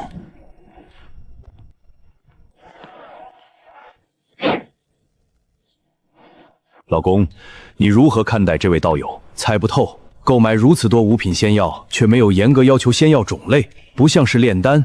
那他要这些仙药有何用？我也猜不透，只知是个奇人。你们两人怎么看？这位道友和林家有着不沉的渊源。我一开始以为他是林家之人，但想了想，大概率不是，应该不是盘龙城之人，极有可能来自其他大城之人。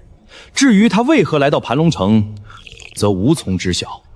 不久前，林家的一名授权实力大整，听说是有一位实力不详的存在，发现他的天赋不足，所以偷偷培养。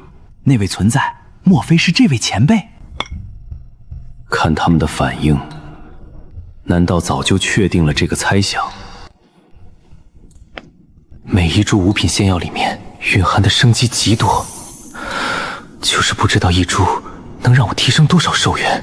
等我显露星辉境修为后，不知皇家会在宴会前还是宴会后带我们前往授换它。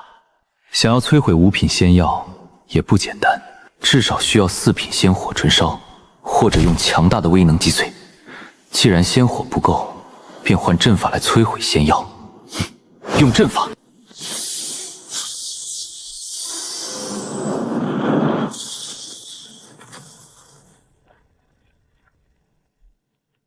就看你能撑得了多久。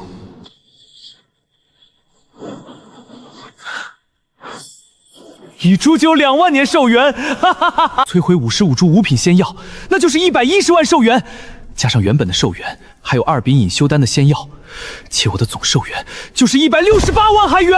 168万年寿元能换多少宝物？有些许迫不待了。有了大量的宝物，也还不够安全，反而更加危险。毕竟怀璧其罪，所以我还得更加谨慎，好好隐藏着。这点成就还不足以让我自满，我深知得意忘形的下场。2品绝等隐修丹，一粒便能隐藏修为1日，如此便不会重复永福的覆辙。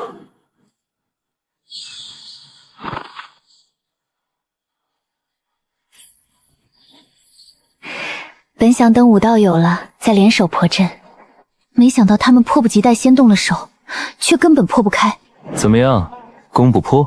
这应该是3品中等以上阵法，你是阵法师，有无破解办法？徐道友，我总感觉你高估我了，可能是你我认识时间很短，对我了解不深，才让你有所误判。你们先前的攻击已经损伤了这座阵法，还得再攻击1个时辰。你确定攻击1个时辰就能攻破这阵法？我不太敢确定，但值得我们一试。行。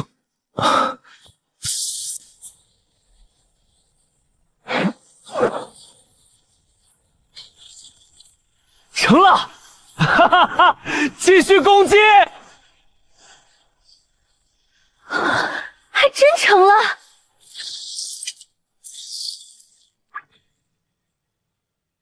诸位且慢，不要急于进去。我关外边有不少解毒灵药，里边可能有毒性物质。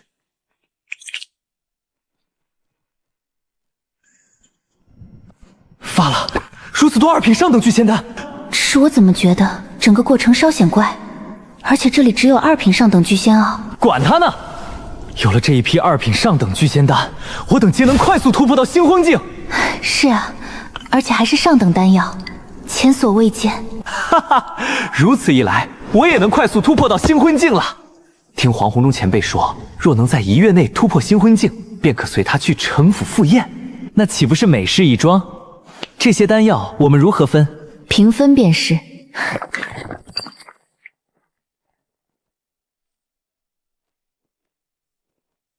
武道友，我总觉此事有些许蹊跷。你是担心丹药有问题？并非如此，丹药无碍，是觉得这洞府似乎有人先一步进过。若有人进过，还能留如此多的2品聚仙丹？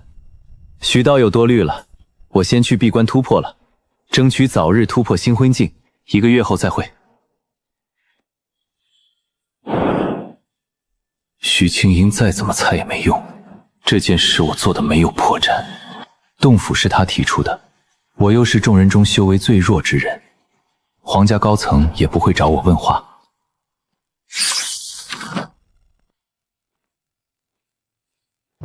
暂不突破，继续摧毁五品仙药，再顺手炼制一批2级绝等隐修丹。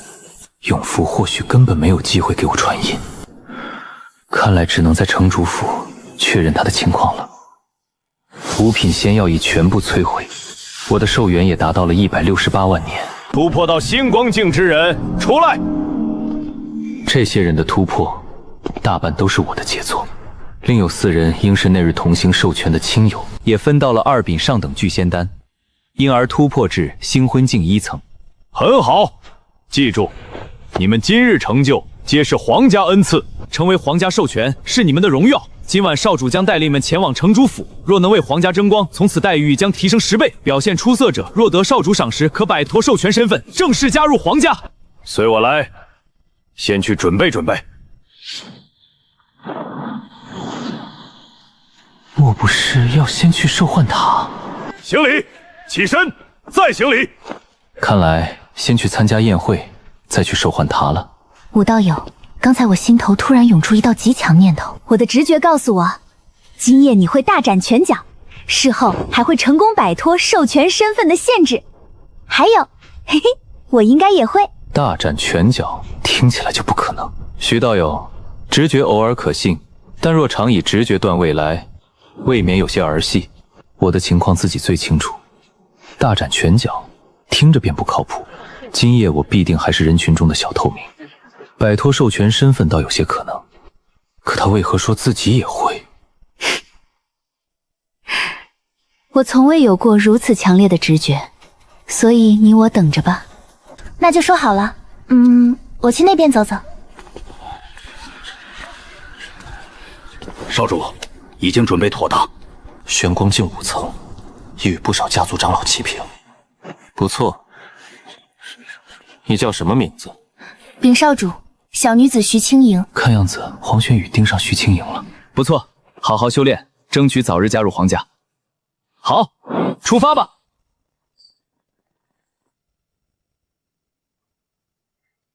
皇家带着这么多授权前往，意图何在？父亲，怪不得皇家位居5大家族之首，黄震天的实力几乎要追上城主了。黄执事，都准备好了？已经准备妥当。黄子胜虽未到玄光境，却有望成为炼丹师公会主管，在皇家地位已然超然。身为皇家少主，黄轩宇自然知道一个公会主管的分量，所以这一声招呼是必要的。青莹，黄大哥，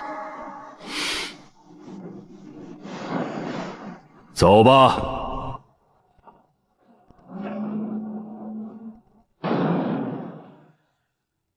皇家果然不酸，竟也有仙5品上等非洲。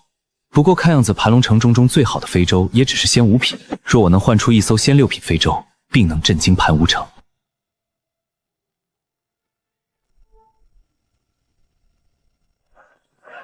黄老哥，你总算是来了。慕容清明竟是虚寂境2层，有点事情耽搁了，让老弟久等了。莹雪，有段时日不见，你又更美了。这2人的关系似乎并不好，还好那日及时让他苏醒，否则皇家少主怕是会恨死我，再看一眼又不会少块肉。没事就好。其他家族的授权和各大公会高层也来了。琉璃境强者，仙界果然强者如云。各位无需多礼，老夫只是来吃酒的糟老头罢了，把我当做路人便可。皆落座吧。师尊说笑了，此次宴会您可是核心贵宾。老夫不爱出风头，徒儿，你才是今日主角，师尊就安静吃酒便是。我便随意找个位置坐下即可。不是，你随便找个座椅，为何偏偏坐我后面？这真是让我心里有些没底。各位小友，无需紧张，把老夫当成同辈便是，就像我身前这位小友这般。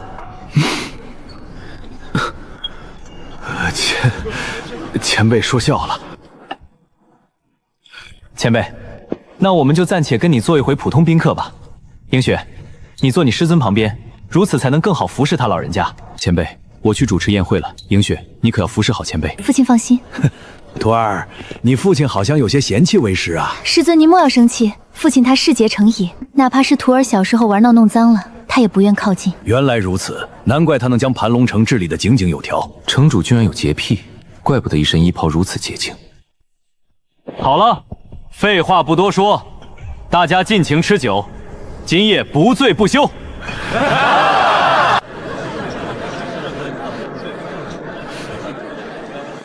诸位，今日是个好日子，唯独还不够热闹。我亲自培养的兽权都不错，已然有20多人突破至心荒境，不如让他们互相切磋，给宴会助助兴。诸位觉得如何？皇家少主提出的兽权培养计划，让几个家族受益体，如今更是培养出了如此多的星辉境兽权，真是奇才。整个盘海城，只有他能配得上慕容姑娘了。你们各自挑战，谁赢一场，我就给予丰厚的奖励。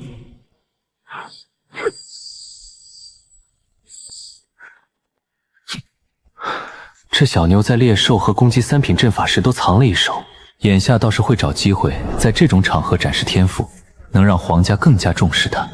此女天赋不错，有望突破到月霄境，长得也挺美。不错不错，多谢少赏赐。我看其他家族也有一些授权突破到星光境，你们也可以加入挑战，谁赢了我都给予奖励。青莹，下面由我来跟你切磋吧。好，来吧。如今修为已追上许攸之，正好看看我能否胜他。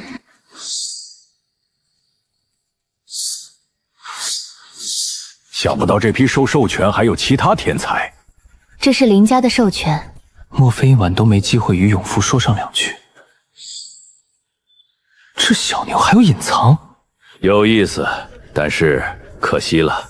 师尊，怎么了？此女天赋不错，但修炼的功法废了根基，否则他日有望更高境界。不错，再奖励你5万仙石。多谢少主。侄儿，你家这位授权确实天赋不错，但修炼的功法毁了些许根基，不像林家这位真永福小友，同是授权出身，这已是月霄境修为，并且一开始修炼的功法就不错，没有毁坏根基，这天赋与侄儿当年无异了。你此言差矣。永福与轩宇还是有很大差距。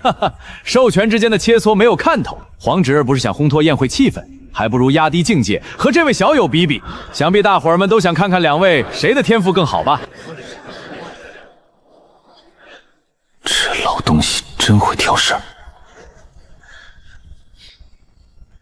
既然诸位想看，那我便助宴会一兴。真永福是吧？你是月霄境2层，我也不欺负你，压低境界到月霄境1层。也不用任何法宝，我比不过您，还是算了。哼，若你能接我3招，此20万仙你的了。少家伙，如此多仙石，肯定一战啊！这还不接战？好歹也是天才，不过连这胆子也没有吧？大抵是怕了，毕竟黄轩宇的天赋在盘海城年轻一代中数1数2。我能走到今天，全靠安哥的仙石和丹药。这20万仙石，我一定要替他赢回来。好，反正只有3招，接下后便停手。我不怕永福吃亏，只怕他的出手太重，伤了黄轩宇。好兄弟，等会儿记得收着些。同境界比试，黄轩宇稍有大意也得吃亏。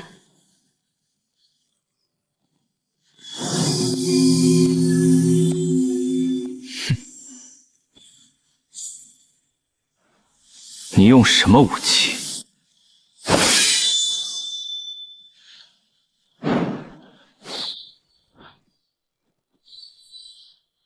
准备好没有？可以。多年对战，早已让我能瞬间进入全神贯注的状态。此子，师尊，没什么。这场秋俗错，你认真观察，好生学习。黄轩宇就这么厉害吗？连师尊也觉得他不简单。能让宋渊明如此评价，黄玉确实有些本事。在场众人中，恐怕只有宋渊明看出了永福的真实状态。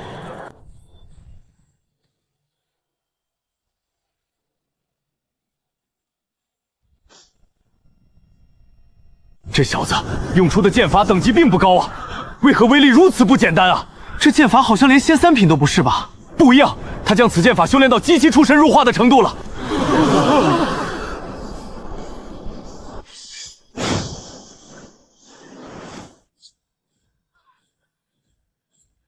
居然将这身法修炼到如此程度，仙五品身法即将达到炉火纯青的程度，好厉害！接下2招了。看来这20万仙石要到手了，果然是绝世天才。没想到永福不但修炼神速，战力也如此强横，林家真是捡到宝了。怪不得那位神秘强者要暗中培养永福。看来得使出那一招了。再赢不了真永福，我便要颜面尽失。老小子，最后一招，你可要小心了！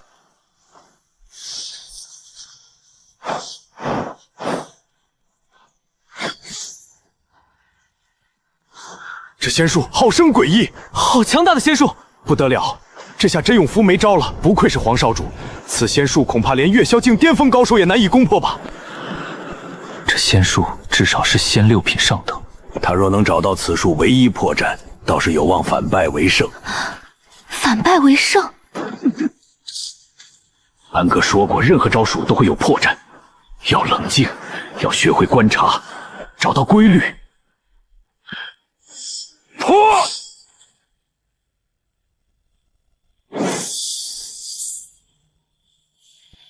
你输了。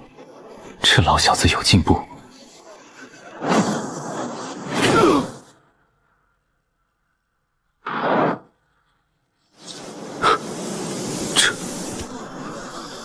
这也太不讲武德了。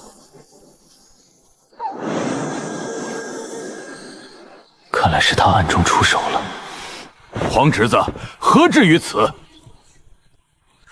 轩宇，我说到做到。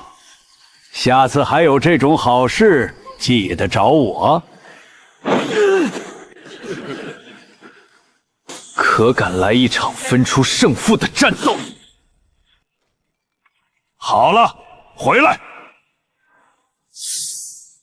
父亲，孩儿难得遇到对手，应当借此历练一番。哈哈，我倒是很想看看谁更强。算吧，我累了。若你不输，我再给你50万仙石。来，打到天亮我也奉陪。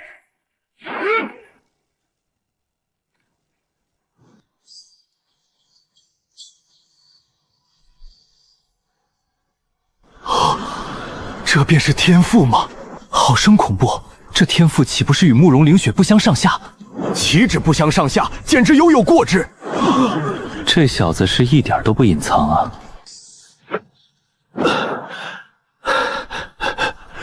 还有必要再打吗？你赢不了我，我也赢不了你。继续打下去，只会更加丢脸。好了，老小子，你给我等着！且慢，我的50万仙石呢？宴会后自然有人送去林家。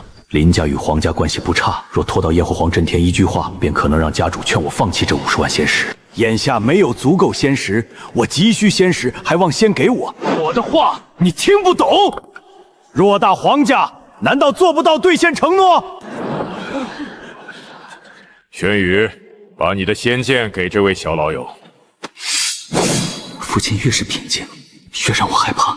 仙5品上等仙剑，价值50万仙石，道友觉得如何？道友多谢前辈了。不用多谢，不过我有一个问题想问道友，刚才你那句话是有意诋毁我们皇家，还是觉得我们皇家连这点信用也没有？黄老哥，永福只是口直心快，时误会，莫要与他计较。有你说话的份儿，还是你也认为皇家毫无信用可言？这便是虚寂境强者的压迫让干吗？这便是虚境强者的恐怖吗？比玄光境强上100倍。好好的宴会，何必把氛围弄成这般呢？皇家主，看在老夫面上，此事便算了。没错，何必与小辈计较？大家继续喝酒，此事接过吧。莫非林家与2大会长关系匪浅？我自己也不知道啊。尤其何景明还是从聚宝斋总会调来的，听说身份特殊。既然2位会长都开口了，那此事便接过吧。哈哈，是吗？来，继续喝酒。好，喝酒。若非及时传音，永福今日必定吃大亏。武道友，有何事？过来我这边坐如何？谈谈讨经一事。恭喜徐道友了，不久前赚了不少仙石。武道友，恐怕我们不能再去找真永福讨经了，他今后怕是凶险重重。我有直觉，少主恐怕很快就会对真永福动手。唉，他还是太张扬了。这小妞真把直觉当成能力了。那小子，过来。师尊，你想见谁？先前那有些莽撞的小子。莽撞这个词用在永福身上倒是贴切。难道永福那逆天气云又开始发作用了？晚辈真永福见过前辈。宋元妈没有刻意释放威压，我却仍觉得呼吸难揽。小子，先前你那种状态叫什么？我也不清楚，但有位朋友帮我取了个名字，叫心如止水。心如止水，你这朋友倒是有些文采。那种状态与我所知的一种仙体颇为相似。仙体？那可是万万年难出的仙体，我不懂前辈所言的仙体。你的天赋和战斗能力极强，加之气运错，能够逢凶化吉，可愿拜我为师？这小子的气运真让我服气，什么事都能逢凶化吉，还愣着看我做什么？当然要答应。奇了怪了，你为何往那边看去？原来是有喜欢之人。等等等，这老头不简单，此话细思极恐，不好。可现在反驳师尊，反而更加可疑，否则便会让安哥陷入危机。前辈，加入您门下可以，但我想为他争取自由之身。对上了，这老小子脑子何时转得这么快了？哈哈哈，你倒是轻身易重。行，为师助你。得此玉佩，便是仙剑宗外门弟子。若是在盘龙城遭人杀害，仙剑宗会来追责。迎雪，此人交于你，待他日前往宗门时一同带上。徒儿遵命。还有他身上有一种蛊毒，可有解毒丹？禀前辈，有的。你自由了。多谢。不客气。我今夜便不用再回皇家了。好了，叫一声师尊听听。徒儿见过师尊，这是你师姐。见过师姐。师弟好。宴会到此要结束了，我们皇家还有事情要处理。慕容老弟，我们先行告辞了。黄轩宇，我有一事想要单独与你聊聊。他日再聊吧。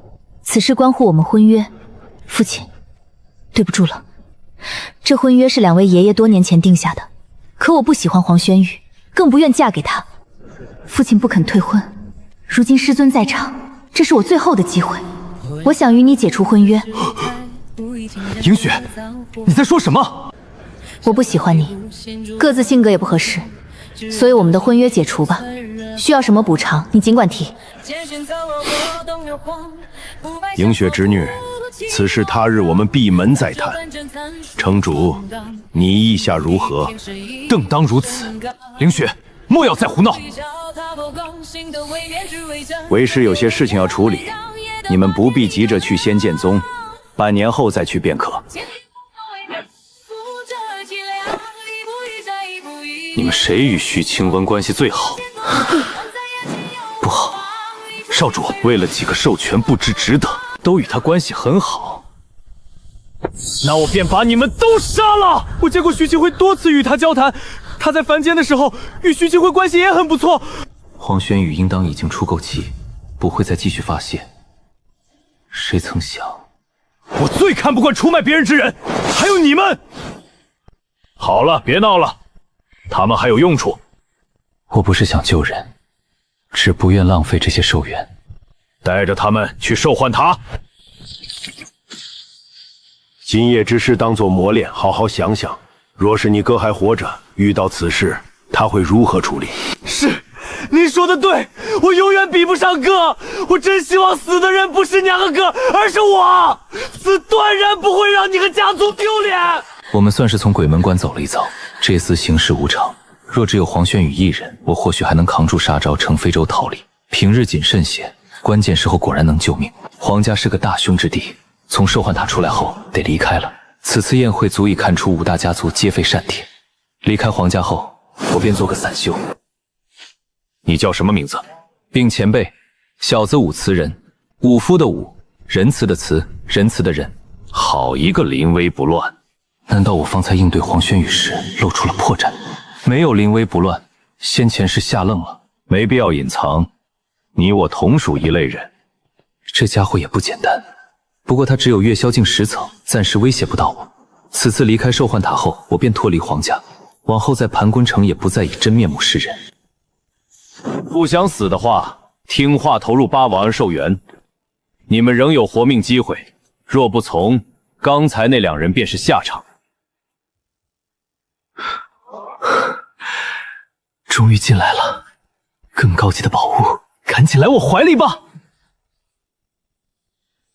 上次已经了解过一次，没想到这次得到的信息更多。这座兽幻塔等级较低，只能兑换仙品以下的宝物。兑换仙7品宝物需要200兽元，我目前也换不了。想要更高级的宝物，就得寻找更高级的兽幻塔。我现有168万年兽元，投入18万兽元，可随机换取仙5品下底或中等宝物。盘龙城最常见的高阶宝物不过仙5品，仙6品宝物连虚境强者都未必有几件。若能换到1、2件仙6品宝物，我便有了立足盘龙城的底气。先投入18万，再投入50万，最后投入100万，刚好耗尽168兆兽元。开始吧！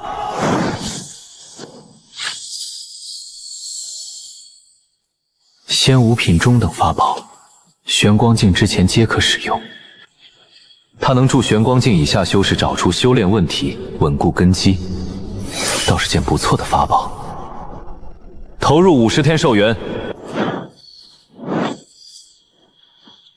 寒冰镜，好家伙，刚好是我想要的宝物。仙6品中等防御法宝，抵御攻击时还能爆发寒冰反击，虚寂境以下的攻击可免疫3次。若城主或黄震听全力杀我，寒冰镜不仅挡下，也还能反杀他们。哈哈哈，完美！这不仅是防御法宝，也是一件攻击法宝，简直是我的梦中情宝。唯一可惜之处，使用次数有限制。梭哈！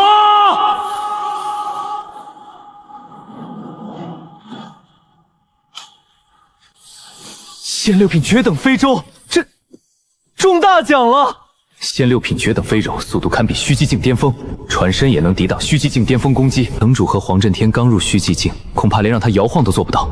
有了他，在盘龙城便无人能困住我，舒服了。等再次积攒够兽元，我便回来。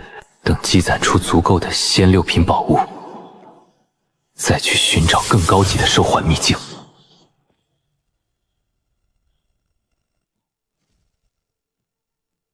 好了，把兑换的宝物都交出来。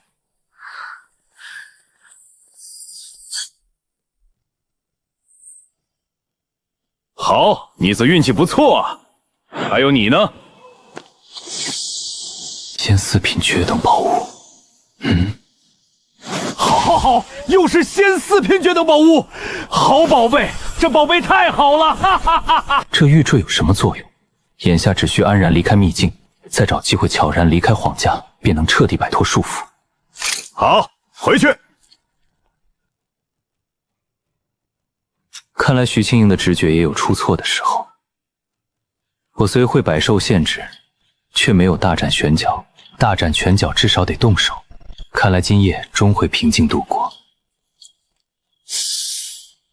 你身上还藏有宝物！这小妞真是邪门了，我还真要出手了。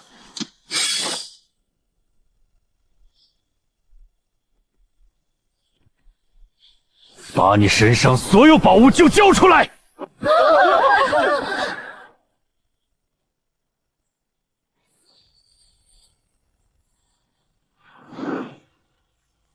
不可能！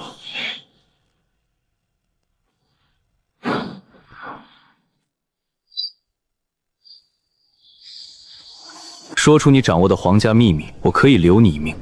其实我潜伏皇家多年，也是为了报仇。我一直在等杀黄轩宇的机会。详细说说。我本是凡间的一介兽权，通过努力加入了皇家。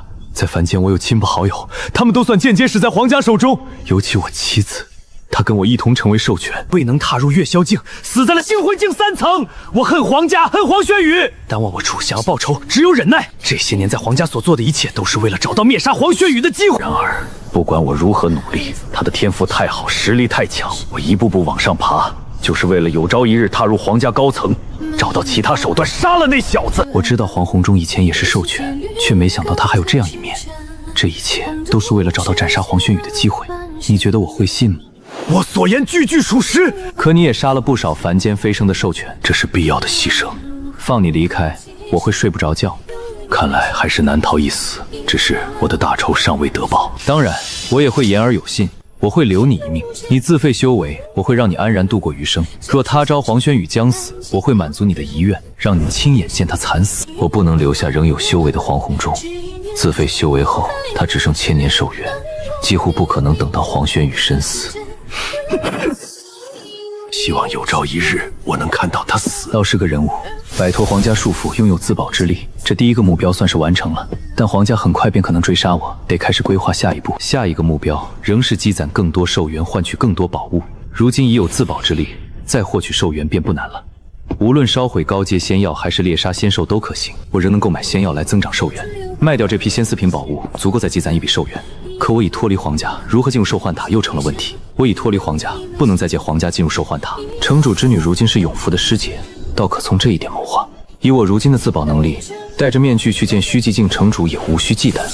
何会长，稍后见一面。如果我没猜错，这位今夜在城主府里面，难道真是某个家族的长老？我总觉得不像，他给我的感觉不像是一个长老如简单，难道是其他家族的家主？我一开始其实怀疑他是否是仙剑宗长老宋渊宁，毕竟也只有宋渊明才配得上他展示出来的神秘。不过这猜定定然是错的。好了，走吧，出去迎接一下。究竟是何许人，才能两大会主在门口等待？即便圣灵境强者耗尽寿元多次兑换，也未必能得到这等宝物。可以确定，这位绝非盘龙仇之人，具体修为也仍是未知。此人的修为恐怕不止玄光境。让3位久等了。未曾久等，刚到门口，道友就来了。拥有这等出行排场，怎会是盘龙腾之人？先前多谢道友帮忙了。小事一桩。况且真永福小友如今已是仙剑宗长老弟子，即便我不出面，他也不会有事。先前道友也在城主府，为何未曾见着道友？诸位不曾发现实属正常，因为我隐匿于天上。好了，我们谈正事吧。道友看看这些宝物价值多少？不是说只卖2件仙5品宝物吗？道友评估的如何？如果道友愿意全部卖给我们，我可以出价200万仙石。这价格不错。还有，此物你再帮我评估评估，能卖多少仙石？这宝物对我毫无用处，不如卖掉换成仙石，再购置仙药增长寿元，去兽幻塔获取更有用的宝物。这是仙5品中等法宝。道友，你确定要卖此宝？此宝太过珍贵，我实在不好估价。曾有一件仙4品辅助法宝，拍出了仙7品上等宝物的价格。如此宝物，万年难得一见。你出个价吧。我知道玲珑塔不简单，但它对我无用，又只是仙5品中等，没必要在意。我有把握稳固突破玄光境，对永福也有同样信心。我难以估价，不若我将此物送至总会，让总会给道友一个合理的价格。我短时间内缺乏仙石，道友就随意给我一个价位，我满意便可。要不如此，若道友信我，我可以先给道友500万仙石，而我也会命人将此宝送去总会，让他们在拍卖会中拍卖，多得的仙石，下次道友前来，我再给你，如何？此次不必急着赚钱，先替他谋取更多利益，日后才有机会长期合作。做生意必须看得长远。好家伙，如此值钱！好，不得，去给道友准备700万仙石。我还是第一次见证如此大额的交易。不急，我还得和龚道友做一笔交易，毕竟龚道友也帮了我的忙。道友依旧是要购买仙药，500万仙石，全部用来购买不同种类的仙药。你们公会最高级的仙药有哪些？刚赚到的仙石便几乎全花出去，竟如此财大气苦。以你我关系，你这仙石我能卖3株7品仙药，不过这等仙药我们也只能临时向总部调派，怕是要些时日。至于6品仙药，因上次道友提及过，我们已提前备下10株。若道友急需，我这可更10株6品仙药，再加60株5品仙药。除此之外，只剩些3品、4品仙药都行，低阶仙药亦可。最重要能将这500万仙石花出去。没有高阶仙药，便以低阶补足，最多慢慢摧毁。若有高阶仙药，自然优先选择，生机更旺盛。只需摧毁一株便能更快获得寿元。对了，可有更高阶的仙火，能快速炼化6品仙药最好。仙5品仙火便能炼化6品仙药，不过我们工会暂时没有这级别的仙火。但要是道友需要，我这团仙火赠一道友便是。5品仙火也能直接赠送？那行，多谢道友了。白捡的便宜岂能不要？有这等仙火，摧毁仙药的速度将大大提升，兴许一夜便能将所有仙药化作寿元。道友无需客气，若是道友下次还需要购买仙药，可以随时找我。那龚道友可以提前向你们总部调来足够的高阶仙药，最好是7品仙药，6品仙药也可以适当多一些。很快我便能积攒下一批寿元。若再从城主手中取得出兽幻塔的权限，便能不断以宝物换仙石，再购买高阶仙药。可以，今夜我便向总部反映，尽量多存出些高阶仙药。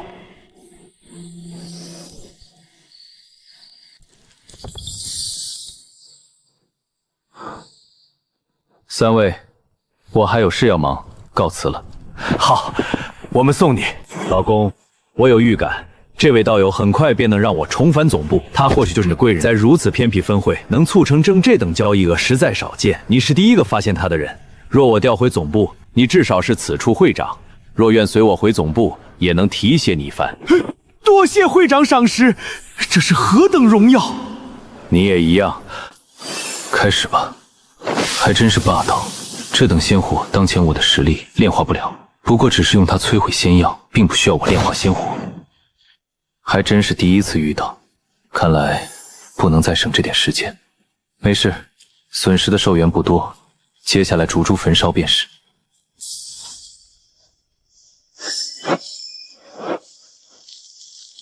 寿元已积攒到500万年，这是我从未达到过的数量。好，该去找城主谈判了。怎么还带上他前来？还好当日及时制止了骂容饮血，没有发生那种事情。这小子到了仙界后，确实变得精明了许多。仙6品绝等非洲现身盘龙城，来人难道是其他大城的强者？真永福，过来！好家伙，安哥从何处弄来如此厉害的非洲？真永福等的人竟是他，我跟来保护师弟，果然没错。师姐，你在外面等会儿，无需担心，我和这位前辈单独聊聊。先对暗号，你在此地不要走动。你是要给我买几个橘子？很好，你没事就好。自然没事儿。最近我依旧运气不错，还成了仙剑宗长老的亲传。他怎么跟来了？他说黄轩宇小气，怕我独自外出招致杀身之祸，所以寸步不离跟着我，我也摆脱不了他。安哥，你戴着面具来，不受影响吧？无妨，我早与他见过一面，有些交流，迟早见他。等会儿你出去时，偷偷介绍我。就说我你背后培养你的假前辈，我的修为至少是玄光境以上。好的，我知道如何做了。你们何时前往仙界宗？昨夜我师尊说有急事，半年后再让我们前往，所以这半年我要住在城主府。那正好。安哥，你有什么谋划？需要接近城主府？哟呵，你小子已如此懂我了。跟你这么多年，总能猜出一些。我需要与城主谈谈，取得随意出兽幻秘境的权限。随意出兽幻秘境，这不会是从兽幻塔里换来的宝物吧？既然你要在城主府住半年，我便不用急着跟城主谈判，可以一步谋划，先与城主熟络，再慢慢谋取出兽幻塔的权限，如此也能省去不少代价。行，安哥，你有任何需要我做的事情，跟我说便是。等会儿你就按照说的去做，我会跟着你去一趟城主。师姐，师弟有个请求，不知该讲不该讲。那人是谁？没错，相信师姐有所耳闻，在我被发现听前，有位前辈暗中培养我，这位正是培养我那位假前辈。就是他，他不是月宵境实力。这位前辈怎会是月宵境实力？师姐为何有此错觉？我见过他出手，至少是玄光境，大概率是虚寂境，甚至有可能比师尊还强。果然是他暗中培养真永福，一切都有迹可循。虚寂境，甚至和师尊一样是琉璃境吗？可如此强者，为何在盘龙城？慕容姑娘又见面了。见过前辈，再次感谢前辈上次恩情。原来上次即使我不动用底牌，那头仙兽也伤不了他，那份人情根本没有抵消。慕容姑娘言重了，只不过是举手之劳，何足挂齿。前辈，饮雪还需多谢您对我师弟的栽培。此子千夫异禀，我不过见明珠蒙尘罢了。如今他拜入你师尊门下，算是有了归宿，我也心安了。再者，能与天骄结交为友，也是我的幸事。别说，还挺像那么回事。师姐，前辈来到盘龙城后无处可去，可否让他入住城主府内，算是师弟求师姐你了。若前辈不嫌弃，我等城主府自当奉为上宾。不知令尊是否方便？若是打扰，我便算了。前辈不必忧心，我父亲素来好客，若得知您前来，定然欣然接待。那我便厚颜叨扰了。那前辈随我们一同回府，还是让慕容迎雪先回去询问城主，确定后我再过去。你们先行回府，我还有些许死事待办，稍后自会前往拜访。谋而后动，成功的把握才更大。好，那晚辈先告辞了。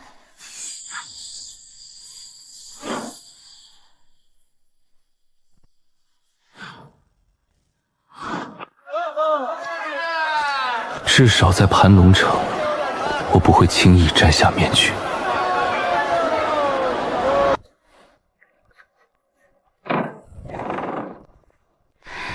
父亲，你回来的正好，过来商议一下你的婚事。该死，这小子怎么也在？父亲，我已经说过了，我不想嫁人。婚姻大事岂能儿戏？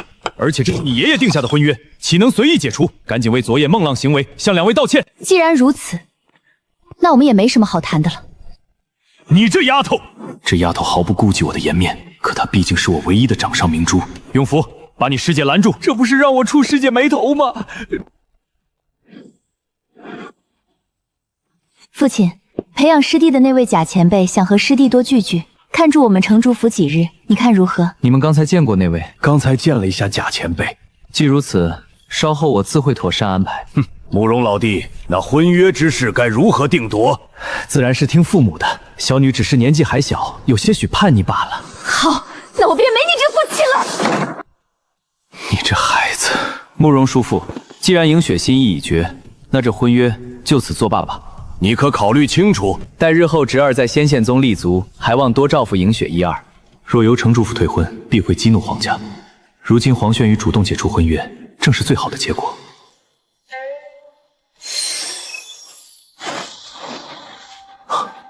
这培养真有福的人，居然有这等实力，该死！我已听小女谈及道友，欢迎道友的莅临。慕容道友，久闻大名，今日一见，果然不同凡响。此次前来，想在贵府小住几日，不知可否叨扰？道友何出此言？贵客临门，正是我府荣幸之事，岂有叨扰之说？道友想住几日便住几日，常年留住亦无不可。了解我的人都清楚，我这人喜欢结交好友。那便叨扰了。道友不知如何称呼？在下姓贾，久闻黄家主大名。原来是贾道友，幸会幸会。贾道友的眼光果然独到。咱们别站着寒暄了，道友请入内，且饮茶且叙话。贾道友近来应是初至盘龙城，不知从何地而来。在下不过是一介散修，四海为家，行踪无定，偶经盘东城，见此处风景宜人，故有心暂居一段时日。散修嘛，那道友当真是潇洒自得了。我观道友拥有仙6品绝等飞舟，实力应该有虚境吧？非也，我只是月宵境实力罢了。至于那飞舟，不瞒两位，那是我捡的。道友真会说笑，怎不见我等有如此好运，能捡到这等至宝？你猜不透啊！陆兄一路舟车劳顿，不如先一室休息。我已命人备好上等房间。那劳烦道友了。我们还有事情要谈，就晚些再找道友了。迎雪，你对此人了解多少？知之甚少，一共见过2面。那你可知他的修为、月宵境实力？不大可能。若他真只有月宵境，带着那等飞舟行走，无异于送宝童子。第一次见他是在城外探索一处废弃洞府时，他展现的实力确为月宵境。竟真是月宵境实力？不过刚才师弟跟我说，他见过这位前辈用出修为，绝对玄王境之上，有可能是虚寂境。师弟甚至还说，也有可能跟我们师尊一样，是琉璃境实力。看来他是有意隐瞒实力，月宵境只是幌子罢了。身为散修，行走世间，确实须得谨慎。你真的是月宵境？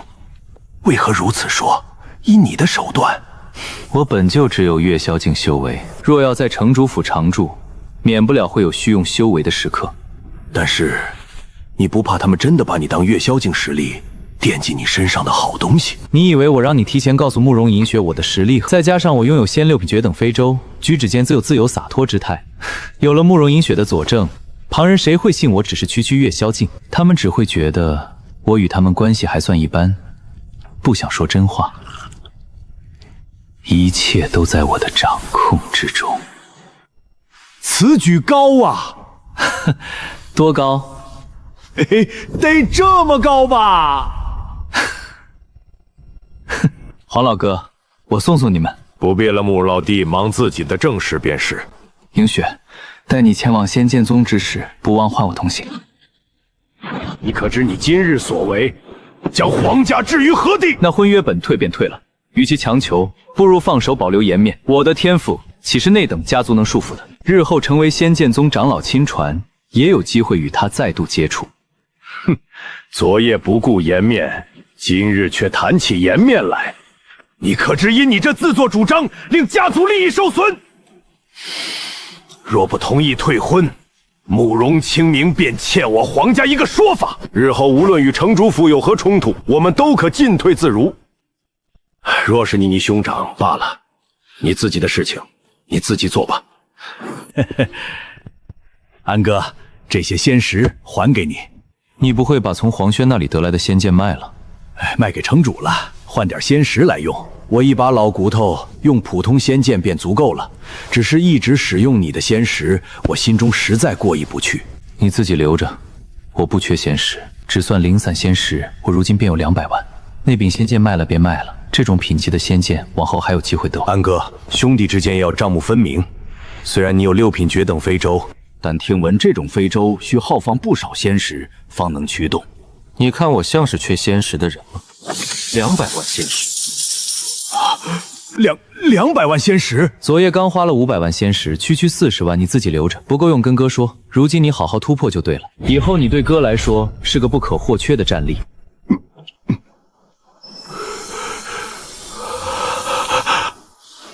收。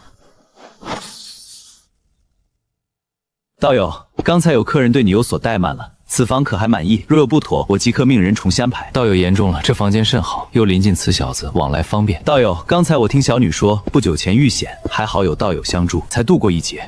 这份恩情，我城主府理当回报。道友有何需求，尽管开口。没想到这件事竟能让慕容清明主动谈起报恩，或许能借此提出进入兽幻塔。其实我也不缺什么，不过听闻此城的兽幻塔由道友掌管，我体内寿元上亨，闲暇无事。或许想去换些宝物。道友，实不相瞒，在外人眼里，这兽幻塔确实由我们城主府控制，但实则牵涉5大家族，非我一人可定。因为我们各方势力多年前坐下协商过，除了5大家族与我方城主府外，不会再给其他势力开放进出兽幻塔的权限。当然，若是道友加入我们城主府，便也能随意进出兽幻秘境。慕容清明有点手段，他想借机招揽我加入城主府，那可惜了，只能不去了。其实我还有办法，如果道友专出兽幻秘境，不让5大家族他们发现也行。或者道友假装成为我们城主府客卿，有个名头便好行事了。而我们城主府也保证不会限制道友任何行为。他日道友若想离去，随时离去便是。算是把权力那一套玩得明明白了。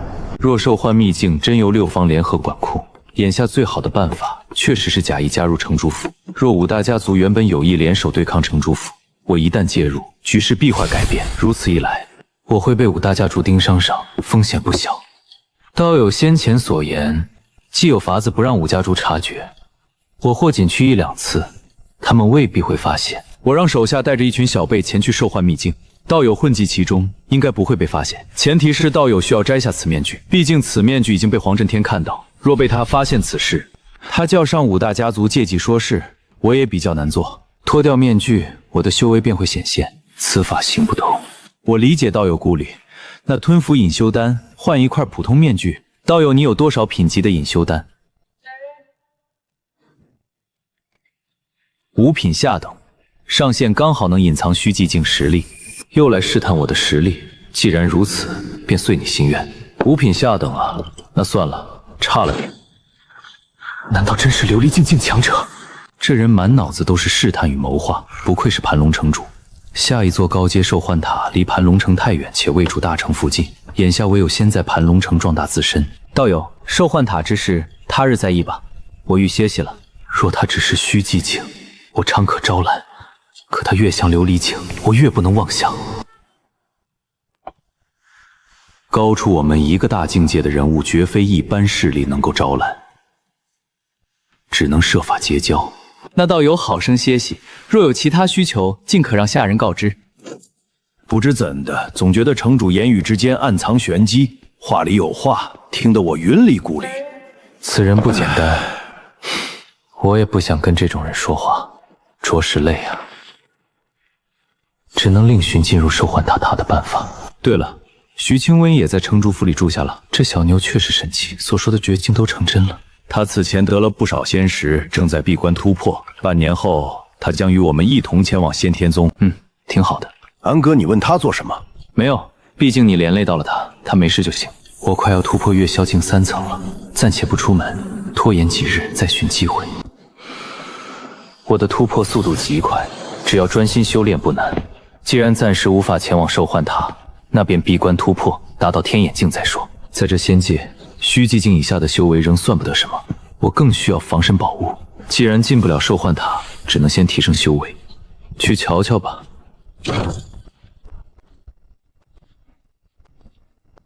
见过前辈，我在炼丹师公会见过他几次，没想到会在永福房门前再次碰见。有事？前辈是来找永福的？我找朋友叙谈。听其他家族授权说，皇家那批新婚境授权突然失踪，五次人也在其中。来到仙界后，我与他数次合作，早已有了默契。可我为何会如此在意他？永福，我先回去了。好的。等等，前辈，你可认识五次人？他的直觉极强，莫非真察觉了什么？此刻身在城主府，身份一旦暴露，后果不堪设想，事关重大。若许行真知道我的身份，未曾耳闻，何出此言？晚辈忽然心生直觉，觉得前辈是五次人。我一度怀疑falping出了错，可那夜授权尽数失踪，证明他从未错过。如今他反应如此强烈，五次人究竟是什么人？你竟信着虚无缥缈之物？你认识那人，可有我这等实力？不清楚，但我的直觉向来很准。是他逼我的，必须处理掉这个隐患。你知道的太多了。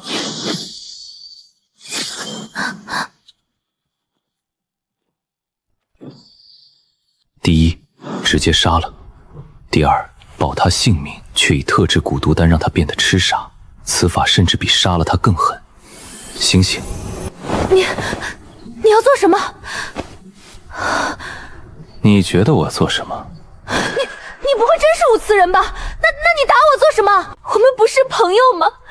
他方才出手显露的是月霄境修为，更可能就是五次人。你的直觉确实诡异哦。你果然没事。你担心我？自然，你们一群授权都失踪了，那他们都没事吧？除了2人被黄轩宇杀了，其余人都活着。如此甚好。不过，你今日怕是要不好了。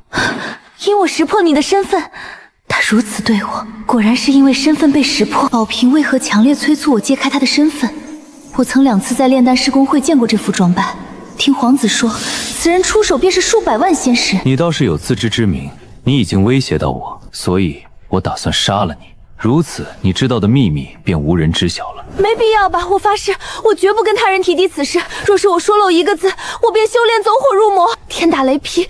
而且，我一定会比真永福做的要好。在有人的地方，我绝对把你当做陌生人，一眼都不看你那种。你知道我与他的关系了？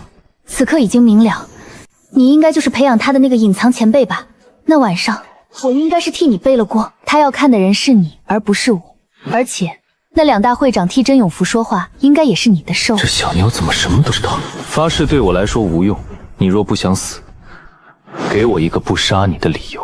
我可以与你交换秘密，如何？你可以尝试，最后我是否接受，由我自己决定。好，我有2个秘密要说。其一，我喜欢你。说第二个，这小妞享有美人计，可美人计对我毫无作用。这秘密很重要，我喜欢你，定会维护你，也必定会坚定的守护你。自从认识他后，我越来越关注他，也不知是我喜欢，还凭喜欢。我之所以相信甄永福，是因为我与他从小一起长大，而你只不过与我认识几年。你觉得我会因为你一句喜欢就完全信任你？好吧，我第二个秘密是，我拥有一件特殊的宝物，此宝一旦被外界得知，我必有杀身之祸。展示给我看。还想用美人计？此宝瓶乃是我的半生之物，自我出生之时便与我相伴。我直到大成期方才得知如何驱使此宝，这便是此宝瓶的主要作用，可以利用各种能量复刻一些可以复刻的物品。如今可以复刻一些简单的修炼丹药、仙石等等，太过高级的物品尚且不行。此外，我发觉这宝瓶好像拥有灵性。其实我的直觉并不特殊，而是每遇到一些事情之时，或者突然遇到什么紧要事情之时，就会有道念头突然出现在我的脑海里面，似是这宝瓶诞生的念头。这必是徐青莹用命守护的秘密，一旦泄露，她不是被抓去研究，便会遭人杀害躲，分量不顺于我的秘密。此宝瓶旁人能否使用？此宝是半生之物，似乎只有我能驱使。即便将它置于他处，只需一个念头，它便可重归于我体内。你方才提到，任何能量皆可用于复刻仙石。不错，仙气、强大的热量、生机等皆可，甚至仙药的药力也行。我焚烧仙药后残留了大量药力，不知能转化出多少仙石。这秘密足够了吗？勉强可以，但我仍需考虑。其实我可以成为你的助力，甚至工具，你没必要杀我。你我来自同一个凡间，交情也算不浅。在此方世界，我也没有亲人。你若是觉得我有利用价值，我给你利用便是。比如我的直觉，所有的直觉，绝对可以在一些特定的情形中，助你逢凶化吉。秘密已经全盘托出，只能让他看见我的价值。好，但我尚需为你施以手段，否则我难以心安。你莫非是要给我吃什么毒药，然后控制我吧？没错，看来他的直觉又发挥作用了。如此一想，似乎不错。不对，越想越不对劲。他的能力似乎比我想的更有用。好吧，我吃，但你不要杀我，我可是个好人，且从未想过害你。好，接下来我还有一件事要你铭记于心，若是做不到，那你也没必要活着。才一件事，小意思。第一，在外你要与我保持距离，不动接近你，你便视我如陌生人。第二，眼神交流亦需谨慎，即使看我，也要极为隐晦。第三，你日后行事需低调，遇到麻烦能避则避。不是只有一条吗？难怪他方才那般嫌弃我。你都记下了吗？记住了。当真记住了？那你复述一遍。称张灵数缺张灵昌灵数缺规矩创缺缺规矩。还有吗？我虽敢保证一开始全能做到，但定会谨记。行，往后你我便是合作关系了。只要你听话，我自会助你提升实力，在仙界立足。此储物戒中藏有大量仙药药力，你可利用其复刻更多仙石。这是焚烧了多少仙药，方才能储存如此多药力？价值500万仙石的仙药。若将这些药力全用来复刻仙石，足有100万之数。好，我还有事寻忙。城主他们正在商议大事，我前去看看。好的，要我跟着一起吗？不对，在外面我们就是不熟悉的人了，那我不去了。不过还有一件事，你没有回我。我对你尚且只有好感，未及喜欢境地。但若你日后表现得当，或许能对你有更好的改观。好的。也好，恋爱脑更容易控制。安哥，你们这……安哥这是终于开窍了。也该让永福知道，徐青莹已经加入我们这个小团队，他已知晓你我之间的关系，往后我们之间的那些秘密也无需在他面前隐藏。记住，如今在外，我就是假前辈，培养甄永福的假前辈。对了，安哥，方才城主传音给我，让我带你去会客大厅，说是发生了大事。行，走吧，待会你跟在他身旁，若是直觉再度发挥作用，有何危险，务必告知他。或者用隐晦之法提醒我。我与诸位介绍一下，此位是暗中培养永福的假道友，最近暂居我们城主府里面。今日盘龙城发生此等大事，我便让他来给点意见。好生诡异，慕容清明所说的大事，难道就是5位家主同突破虚极境？难怪慕容清明如临大敌，5位家重处突破，城主之多亦可能应矣。为今早为求稳妥，必要时便假意加入城主塔府。诸位，面对此事，我等首先要严控受幻秘境，任何人进出皆需反复盘查，绝不能给那血魔一丝可乘之机。自今日起，我们6方势力便各派精锐把守入口吧。我刚想到受幻塔，他便下令严查进出之人。血魔那是什么？又与受幻塔有何关系？此血魔大概率藏匿于城中，或许也在城外。以血魔之特性，白昼时其身上会有魔气若隐若现，极有可能夜间行动。故此，各方势力需夜晚时皆需加强警戒，务必将其揪出。血魔乃是魔族中最特殊的存在，不排除其身边有其他魔族保护，但从眼下魔族在夜里悄然灭杀百人的行为分析，其护卫实力应不会超过虚境太多，否则早已屠城。即便如此，也可能有虚寂境1、2层的存在，诸位务必小心。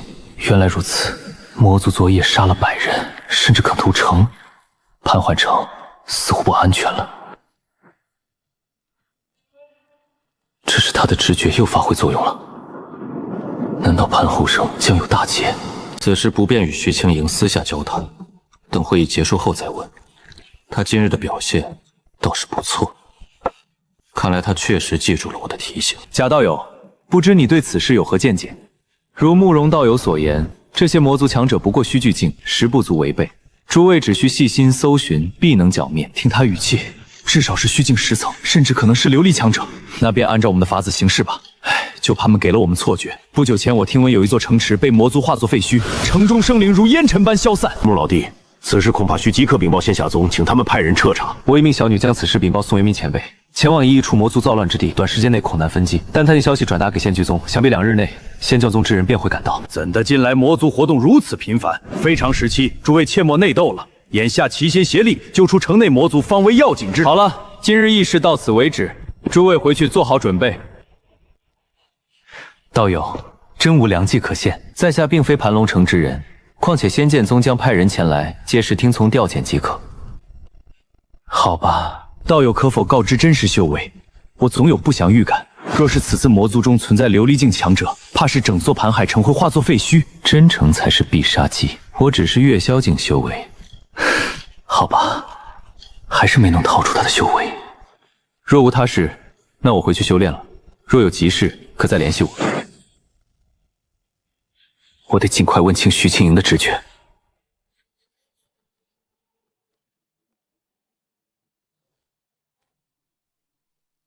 这盘龙省将要不太平了，我心中生出极强直觉，事情远非城主所言那般简单。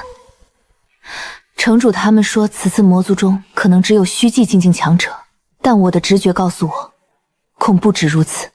此次直觉有多强烈？如同上次我预感你会大展拳脚，脱离皇家控制时一般。小心驶得万年船。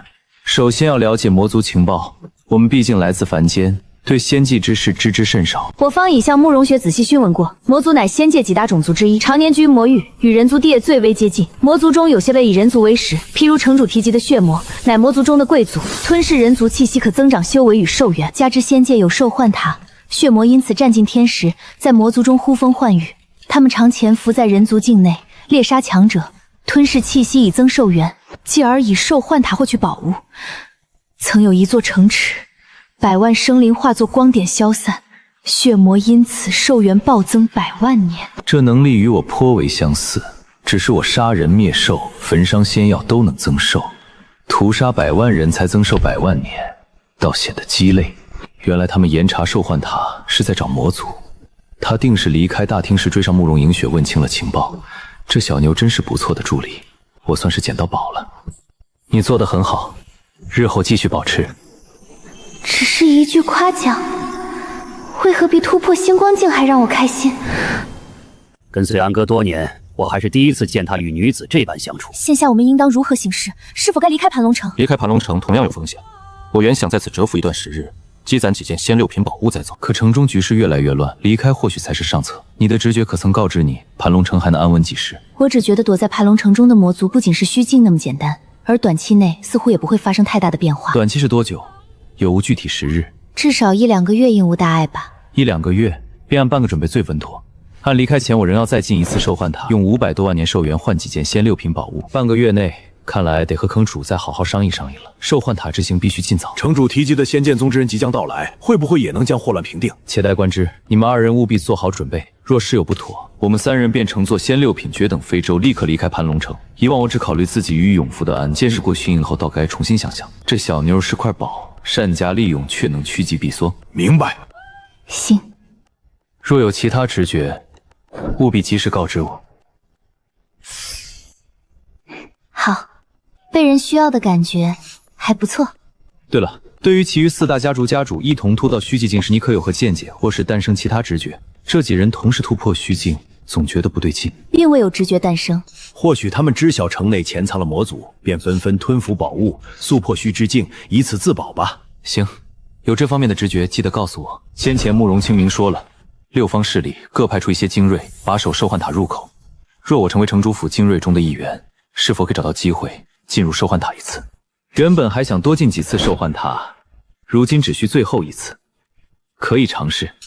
反正抽空只进入一次，也不会引来他人怀疑。得到几件仙6品宝物后，我便离开盘龙城。临走前至多留信提醒慕容清明，往后魔族事便与我无关。我手头上还有200万仙石，要来也没多大作用了，全部购买仙药转换成寿元吧。如此还能再换1、2件仙6品宝物，低阶仙药也无妨。1、2日也只能等等了。若在大城，仙药绝不会如此紧缺。即使离开盘龙城，我也不能直接前往更加强大的城市，最好找一个和盘龙城差不多的城市，再苟他一段线。等满身都是仙6品宝物后再去大城，力求一个稳字。贾老友，与你介绍一下，这位是城内阵法师公会会长，5品仙级阵法师黎明。原来是黎会长，有礼了。久闻道友盛名，半日前人多，未能与你招呼，还望见谅。贾道友，不知你在阵法一道上可以造诣？我与黎道友正研究阵法，想借此找出城中魔族踪迹。我受修为限制，顶多只能刻出3品阵纹。等等，这2座步法都是我亲手制作的吗？怎会都在此处？道友，你可曾见过这2个阵法？这2个阵法结构十分精妙绝伦，我在仙界从未见过。一个是某位授权在城外所得，正是我们当前研究的重点，有望借此阵法揪出魔族之人。另一个阵法乃何景明从别人手中购得，然而他死活不肯透露出售者的身份，而我发现2大阵法似乎出自同一人之手。最令我困扰的是，2个阵法都设下特殊禁制，一看便是大师手法，令人难以研究内部结构。此人阵法造诣之上，绝子星钻眼道在仙界竟也如此厉害。若能解析透彻此阵法，便有望找隐藏的魔族。有概率，尤其是此损坏的阵法，我听那授权所描述，具有若能将此阵法研究透彻，稍加改动，或能达成。那若是研究透彻了，道友需要多久才能创造出你所言的阵法？约莫1月有余。徐清莹的直觉真准，等他们找到魔族，双方必然大战，盘古城也会陷入危机。道友，莫非你真认识这些阵法？此2阵皆出此我手。我如今扮的是强者，展示阵法造诣并不突兀，况且即将离城，正好借此换取利益。若能借此再进兽幻塔，并换些仙石或仙药，我离城后便多几分自保之力。仙界强者与异族横行，前路是坦途还是深渊，谁也难料。不愧是道友，竟能制作出如此精妙绝伦的阵法。道友果然不凡，敢问道友师曾何人？能创出此阵，必是顶尖阵法师。并无师承，这是我瞎琢磨出来的，属于小道。难道他是万古难出的阵法奇才？道友真乃奇才，不知能否将这2大阵法的结构教授于我们？此阵绝非寻常人能创出，但眼下最要紧的是找出魔族，保住盘寒城。我与慕容道友关系虽好，算是一面如故，但也没达到赠送2大奇阵结构的程度。这2大阵法是我毕生研究所得，即使是卖给别人，也能赚取不少利润。接下来便是谈判了。这个道理我自然明白，只是不知他究竟想要什么。道友有何条件，不妨直言，若我等能满足，定当尽力满足。确实，身为阵法师，我自当清楚这些阵法的价值。道友，你说条件吧。我不过一介散修，所缺无非是修炼资源，眼下最需仙石与仙药，尤其是仙药，不论品级，不论种类，我都喜欢。他要仙药做甚？难道他是炼丹师？仙药我城主府倒有些许，但不多，约值100万仙石。仙石我倒是有200万，仙药则没有，其余5大家族理应共同承担。慕容道友，不妨与5大家族商议一番。我只需仙药，不必仙石。若能于1日内凑齐500万仙石价值的仙药，我便将2大阵法核心结构献上。盘龙城未必能凑出这么多仙药，理应如此。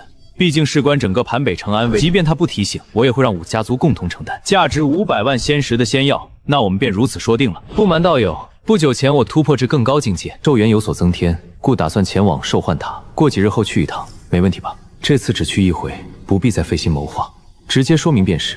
此事不算额外条件。慕容清明应不会阻拦。他面对我们这些虚寂境仍从容自若，又说果然已入琉璃境。他果然刚突破流境不久。城内魔族若不尽快揪出，大量修士出逃，盘兰城必会生乱。慕容道友，离道者，我还有一事要求你们，二位务必为我隐瞒一事，莫要告知他人阵法出我手，就说是离道友所创，而他愿为盘波城献策，布阵揪出魔族，代价便是价值500万仙石的仙药。我一向不欲出风头，不愿让他人知晓我是阵法师。若二位不同意，我只好不将阵法授予们了。我答应你便是。他必有顾虑，不过无妨，以我的实力足以自保。况且这也是一份机缘，就喜欢和爽快的人合作。思来想去，5大家族的家中必有人不对劲。魔族藏得如此严密，或许正是某个家族在暗中庇护。若真有人勾结魔族，大概率会借机谋杀黎明。我得找个人替我承受这份风险。血魔最喜猎杀高阶修士，各方都受威胁，参与者越多，分担的资源也越少。他的直觉如此好用，今后定要多借助几回。听闻陆清安特意整副永服带上我，心底竟涌起从未有过的悸动，被他需要的感觉让人有些上头。把诸位再次召来，是有重大进展。黎明道友研究出一套独特的阵法，仅需1月便能制作出一个揪出魔族的阵法。竟有如此神奇的阵法，不愧是5品阵法师，此事还需仰仗黎明道友了。既然此阵能成，为何还要召集我等？莫非另有难处？以我对慕容清明的了解，若此阵能成，他理当秘而不宣，暗中布阵，一举歼灭魔族，否则消息走漏，反会把魔族吓走。此阵需要大量仙药，无论品级高低，价值需在500万仙石之上。正因如此，我才将诸位召来，共同筹集仙药。毕竟魔族若继续在城中肆虐，各位的利益皆难保畅。我孙家仙药储量有限，我们也不多，或可以仙石相抵。龚会长，你们工会可有此等数量的仙药？不久前发生了一点事，仙药已尽数出售，不过几日之内便可从他城调取。不行，需在1日之内筹齐。这太急了，我们储备不够啊。何会长呢？有点儿，但不多。而盘湾城并非小城，合众商铺之力凑齐，应当不成问题。此事就此定下，各方平分5万仙石的仙药。无论如何，半日后务必备齐，可有异议？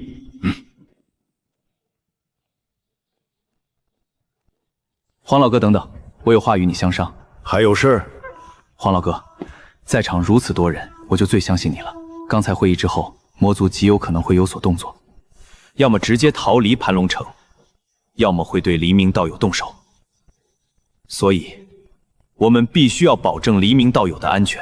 你我一起暗中守着他，并且暗中布下天罗地网，如何？行，抽听你的。筹齐仙药后，我们再详谈如何联手。但此事万不可告知他人。慕容清明想借此试探我是否与魔族有染。若数日内魔族既不逃也不杀人，便能证明他已经通风报信。慕容清明那句再三保密，分明也是试探。这些人中必有人与魔族勾结，否则魔族绝不可能藏匿得如此之好。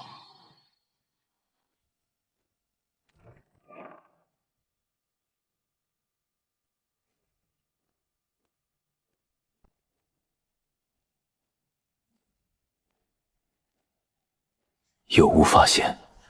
有。是发现谁勾结魔族？是谁？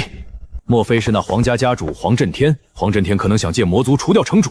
5位家主之中，黄震天最有可能勾结魔族。黄震天确有嫌疑，但依我之见，孙家之嫌更甚。没错，我的直觉告诉我，这个孙家极有可能和魔族有联系。孙家，此事我倒未曾料教。那黄家当然没问题。黄家尚且不清楚，但我的直觉告诉我，这孙家必定是不简单了。刚才听孙家家主孙一阳说话之际，我心中便冒出了一个极其强烈的直觉，这孙家怕是藏着魔族。先前城主和镇抚师工会两人说话，他都是第一个发言。显然他比在场之人都在意城主说的进展，并且他既赞同城主的做法，却又第一个提出家族储存出仙药不多的问题，潜意识里便已给人些许矛盾感。这一点虽不足以坐实孙家，但结合徐清莹的直觉，已有怀的理由。那我们要告诉城主吗？若直接告知城主，他带人杀去孙家，局势反而可能立刻恶化。倘若你的直觉无误，此魔族势必不仅有虚寂境的实力，还是等我们即将离开盘龙城时再做点什么吧。慕容清明父女与何景明等人给我印象尚可，离开前可以确保自身安全的前提下，剩下的只能靠他们自己。可以。怎么，已经完全带入师弟的身份了？师姐她人挺好的，城主也挺好。如果做点什么事情能让他们活下来，我是觉得可以帮帮他。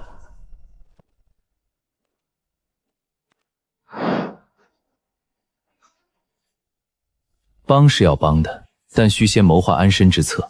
听我的，准没错。今夜未必太平，你们就与我同在此处修炼吧。道友，请看仙药是否足量。那道友，这2个阵法，此2阵法并无禁止，附带我严严的阵纹与结构。以道友之天赋，不出1日自能领悟其妙。剩下之事便托付2位了。城主，待时机成熟，再劳烦带我前往兽幻塔一行。好，今夜未必太平。进来，你们好好修炼，我烧点仙药。仙6品绝等飞舟能挡虚寂境10层猛攻，速度也接近琉璃境。即便真有琉璃境魔族杀来，也足够我们逃命。不久后，又会有价值500仙石的仙药药力可供复刻。我去探探那神秘之人的实力，你去斩杀那镇父师。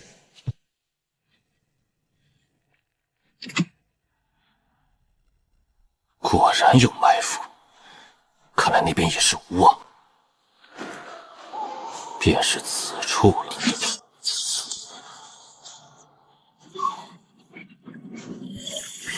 这影魔与人类相似，只是相貌更加狰狞。罢了，这毁掉我房间的魔族不过虚寂境2层，才来了2个魔族，是他们就这点战力，还是有什么限制？更强的来不了，亦或者只是派点人来探探点。有仙6品绝等飞舟在，小小虚寂境2层不足为物。我们早已进入飞舟，他再如何攻击也损伤不了船身。人族胪夷，有胆出来一战！让我出去，他是知道我实力不行，不应该。在外人眼中，我至少也是虚寂境高手，甚至可能被当作琉璃境。另一边的战斗一结束，慕容清明等人便会赶来围杀他。他竟用生命试探，不对，难道这影魔有必然逃脱的手段？极有可能，他或许有类似断尾求生的逃命能力。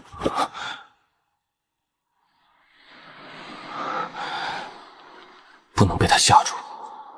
他若真有实力，何必龟缩在非洲中？若你真有本事，便出来让魔爷瞧瞧。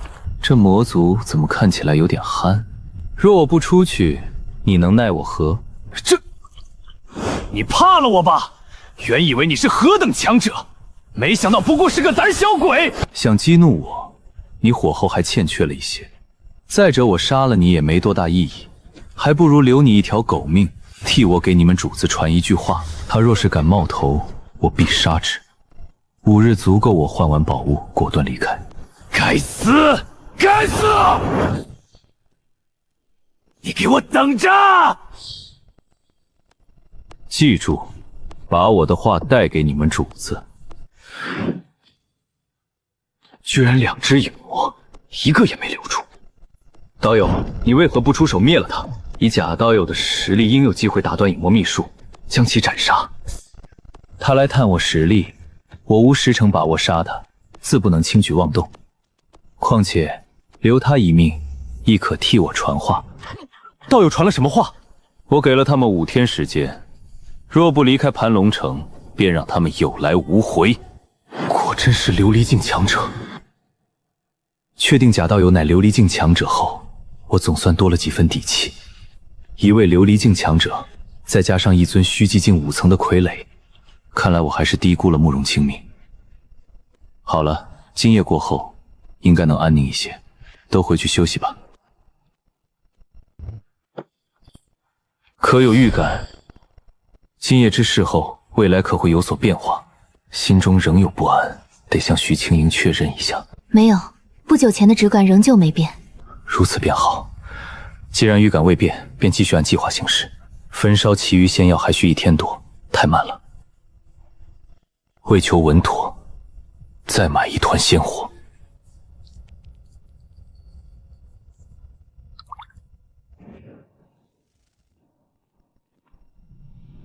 如何？兵主上，行动皆已失败。详细道来。虚寂境5层傀儡，不过尔尔。早早躲在非洲中，不肯踏出一步。是的，主上，此人给人的感觉十分恶心，气死个魔！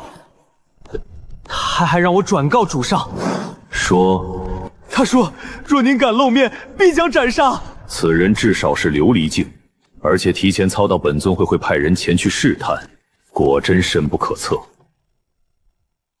魔尊大人，战况如何？失败了。那人至少是琉璃境。魔尊大人，下一步该如何打算？计划照旧，但那黎明必须除去，该有的牺牲在所难免。你按我所说去做，明日诛杀黎明。不错，如此一来，1日之内应能完成。他明明只有月宵境修为，却能同时驾驭2团团5品仙火，实在惊人。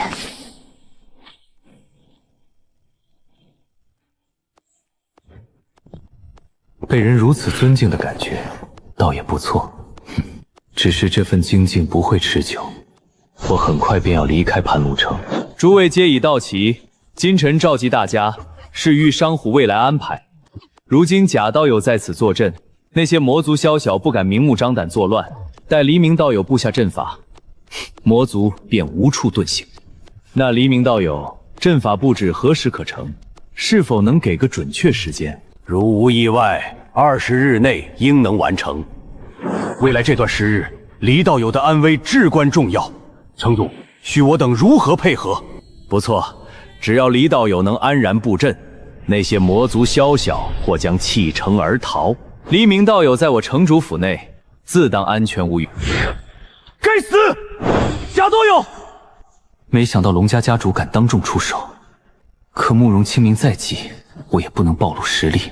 我知道你很急，但你急也没用啊。我只是月宵境实力，眼下只能盼黎墨扛过这一击，之后交给慕容清明处理。死啊！寒冰境只能再挡1次虚寂境攻击，得尽快再进兽幻塔获取防御宝物。我的防御不足，恐怖症又要犯了。这一击竟给我增加了100万年寿元，非常好。可惜死道友不死贫道。该死的，竟已被魔族渗透至此！该死的，黎道友伤势如此严重，如今我们怎么办？在场之人皆不得离开，逐一盘查，恐怕魔族之人仍在其中。贾道友，如今该如何是好？方才我还想请贾道人救下黎明，未料陈好南也已受魔族控制。依黄道友之言，仔细盘查。诸位，在场之人一字排开，我需逐一查验。道友，可有分辨魔族的法子？虽是白昼，但这2人身上并无魔气，恐非魔族上身，倒像是被幻魔控制了心智。血魔、影魔、幻魔竟然齐聚盘龙城，这支魔族队伍足以轻易屠尽盘龙城。不久前，那座大城被屠，或许就是这伙魔族所为。幻魔能控制心智，影魔善于逃生，血魔还能吞噬人族，增长实力与寿灵。这便是魔族的种族优势吗？我自有分辨之法。此地不可久留，离开后立即去兽幻塔，不再等仙药烧完。方才额外增寿100万年，换得宝物便撤离盘龙城。且慢，你是孙家家主？没错，我以为道友你认识我呢。慕容道友，拿下他。我觉得他不对劲，这家伙怎会发现我有问题？孙家主，奉劝你莫要妄动，束手就擒方为上策，切莫抵抗。若你清白无辜，自然还你一个公道。诸位道友且慢动手，我不反抗便是。还请各位明鉴，我绝无二心。贾道友或许是有所误会。贾道友，他具体何处有问题？直觉告诉我，此人有意。先行囚禁，后续再做打算。直觉？这种事也能凭直觉？直觉也能如此精准？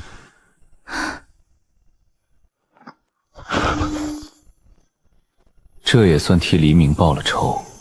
该死，这家伙果然不简单。紧急转移。孙阳被抓后，即便不供出此处，慕容清明也会带人搜查孙家。主上，那我们前去何处？时机已到，动手。贾道友，黎明道友已然殒命，此阵法恐怕唯有你能布设。他生前确已留下阵法布置的手稿，而此阵的结构又是由你提供，布置起来应当不难。可以，不过我需先行前往去兽幻塔一趟。走吧，一同前往。今日一战，让我看清了魔族的底细，手段繁多，诡异莫测。无论接下来如何选择，眼下主要之事都是尽快换取更多保命宝物。好的。没想到他答应的如此干脆，我还以为要付出更多仙药。贾道友，仙剑宗的人终于到了，我们迎接一下。我是城主慕容清明，见过诸位仙剑剑宗道友。见过道友，我接到师伯传音，说此城有魔族现现，如今情况如何？师伯？难道此人就是宋渊明师弟的徒弟？情况稍显复杂，不过暂时无语。当然，这一切皆因有贾道友在，否则魔族应该早已屠城。不知道友具体修为？月宵境。我稍后再向诸位解释。此处也不好交谈，换个地方坐着谈吧。可以。望问道友名讳了。赵德柱。原来是赵道友，请。慕容道友，那我自独自前去兽幻塔吧。你且先行招待贵客，我稍后便回。不能让这些人耽误我的计划，先取得足够底牌，再看情况行事。道友速去速回。对了，慕容道友，皇家黄轩宇能否请他前来？些许变故，小女已与他解除婚约，当然这并未影响我与皇家的交情。不知赵道友缘何问及？他已是我的师弟，此番前来乃是奉师尊之命，待他历练，事毕后接他回宗。那真是巧了。这位道友当真是月宵境，连我也没有这等非洲。上次宗门脚下大城拍卖过一艘，却因财力不足与之失之交臂。这位贾道友是一位散修，出于个人原因才说自己是月宵境罢了。其实他的修为至少是琉璃境。什么？琉璃境？我们的师尊也不过琉璃境修为。贾道友应该是突破到琉璃境没多久，多出了不少寿元，便前去兽幻塔一会。现如今贾瑶也同意协力布置搜魔大阵，至于今日何时完工，我尚未细问。我已至虚寂境10层，距琉璃境仅一步之遥，却也不敢说能如贾道友这般杰出。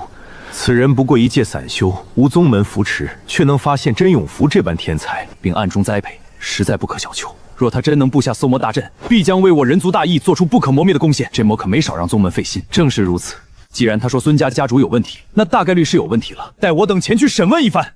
不对，先去3大家族盘查一番，或许能直接找到魔族踪迹。不等贾道友归来吗？恐怕待他归来，魔族早已远遁他处。如此也好，你们即刻离开城主府吧，来城文处等我。先让他们离开城主府，等我取得足够宝物，再做打算。此刻便走？不错，带上徐清灵，到我们上次猎兽后聚集之地。好。价值100多万仙石的仙药，算了，不等了，1000万年寿元已然足够。我进去一趟。很好，终于进来了。积攒至今的缘，终于可以大展身手了。每次投入100万年寿元，开始吧！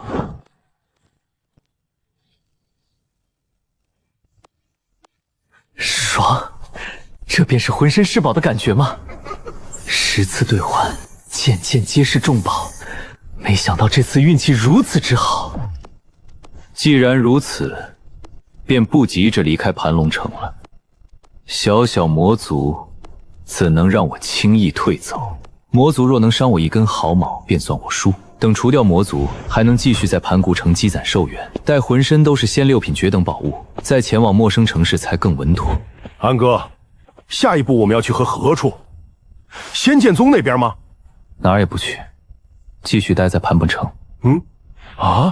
为何突然改变主意？小小魔族，何足惧也？哈哈哈！看来安哥你是有把握杀光他们了。可有直觉诞生？我的直觉告诉我，盘龙城已经没有危险了。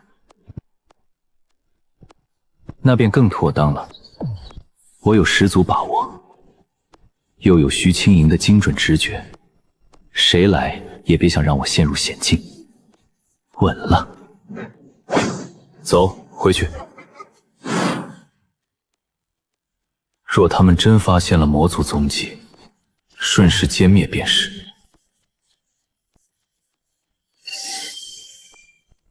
贾道友，我们已彻底搜查过，连半点魔族的痕迹也未寻得，查不到孙阴阳的证据。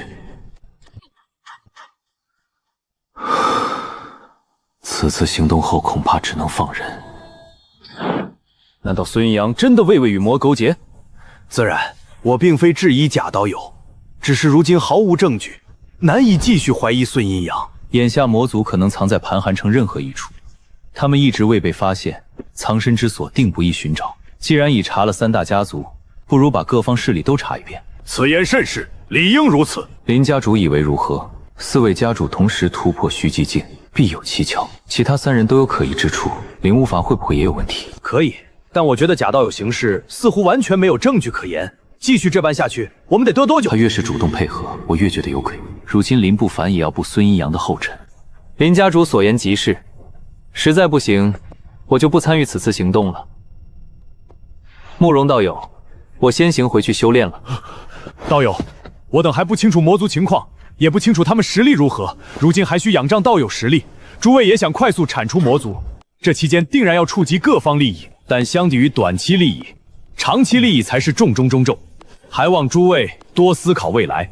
眼下最要紧的是率领众人铲除魔族，既然由我扛旗，他们便得听我的命令。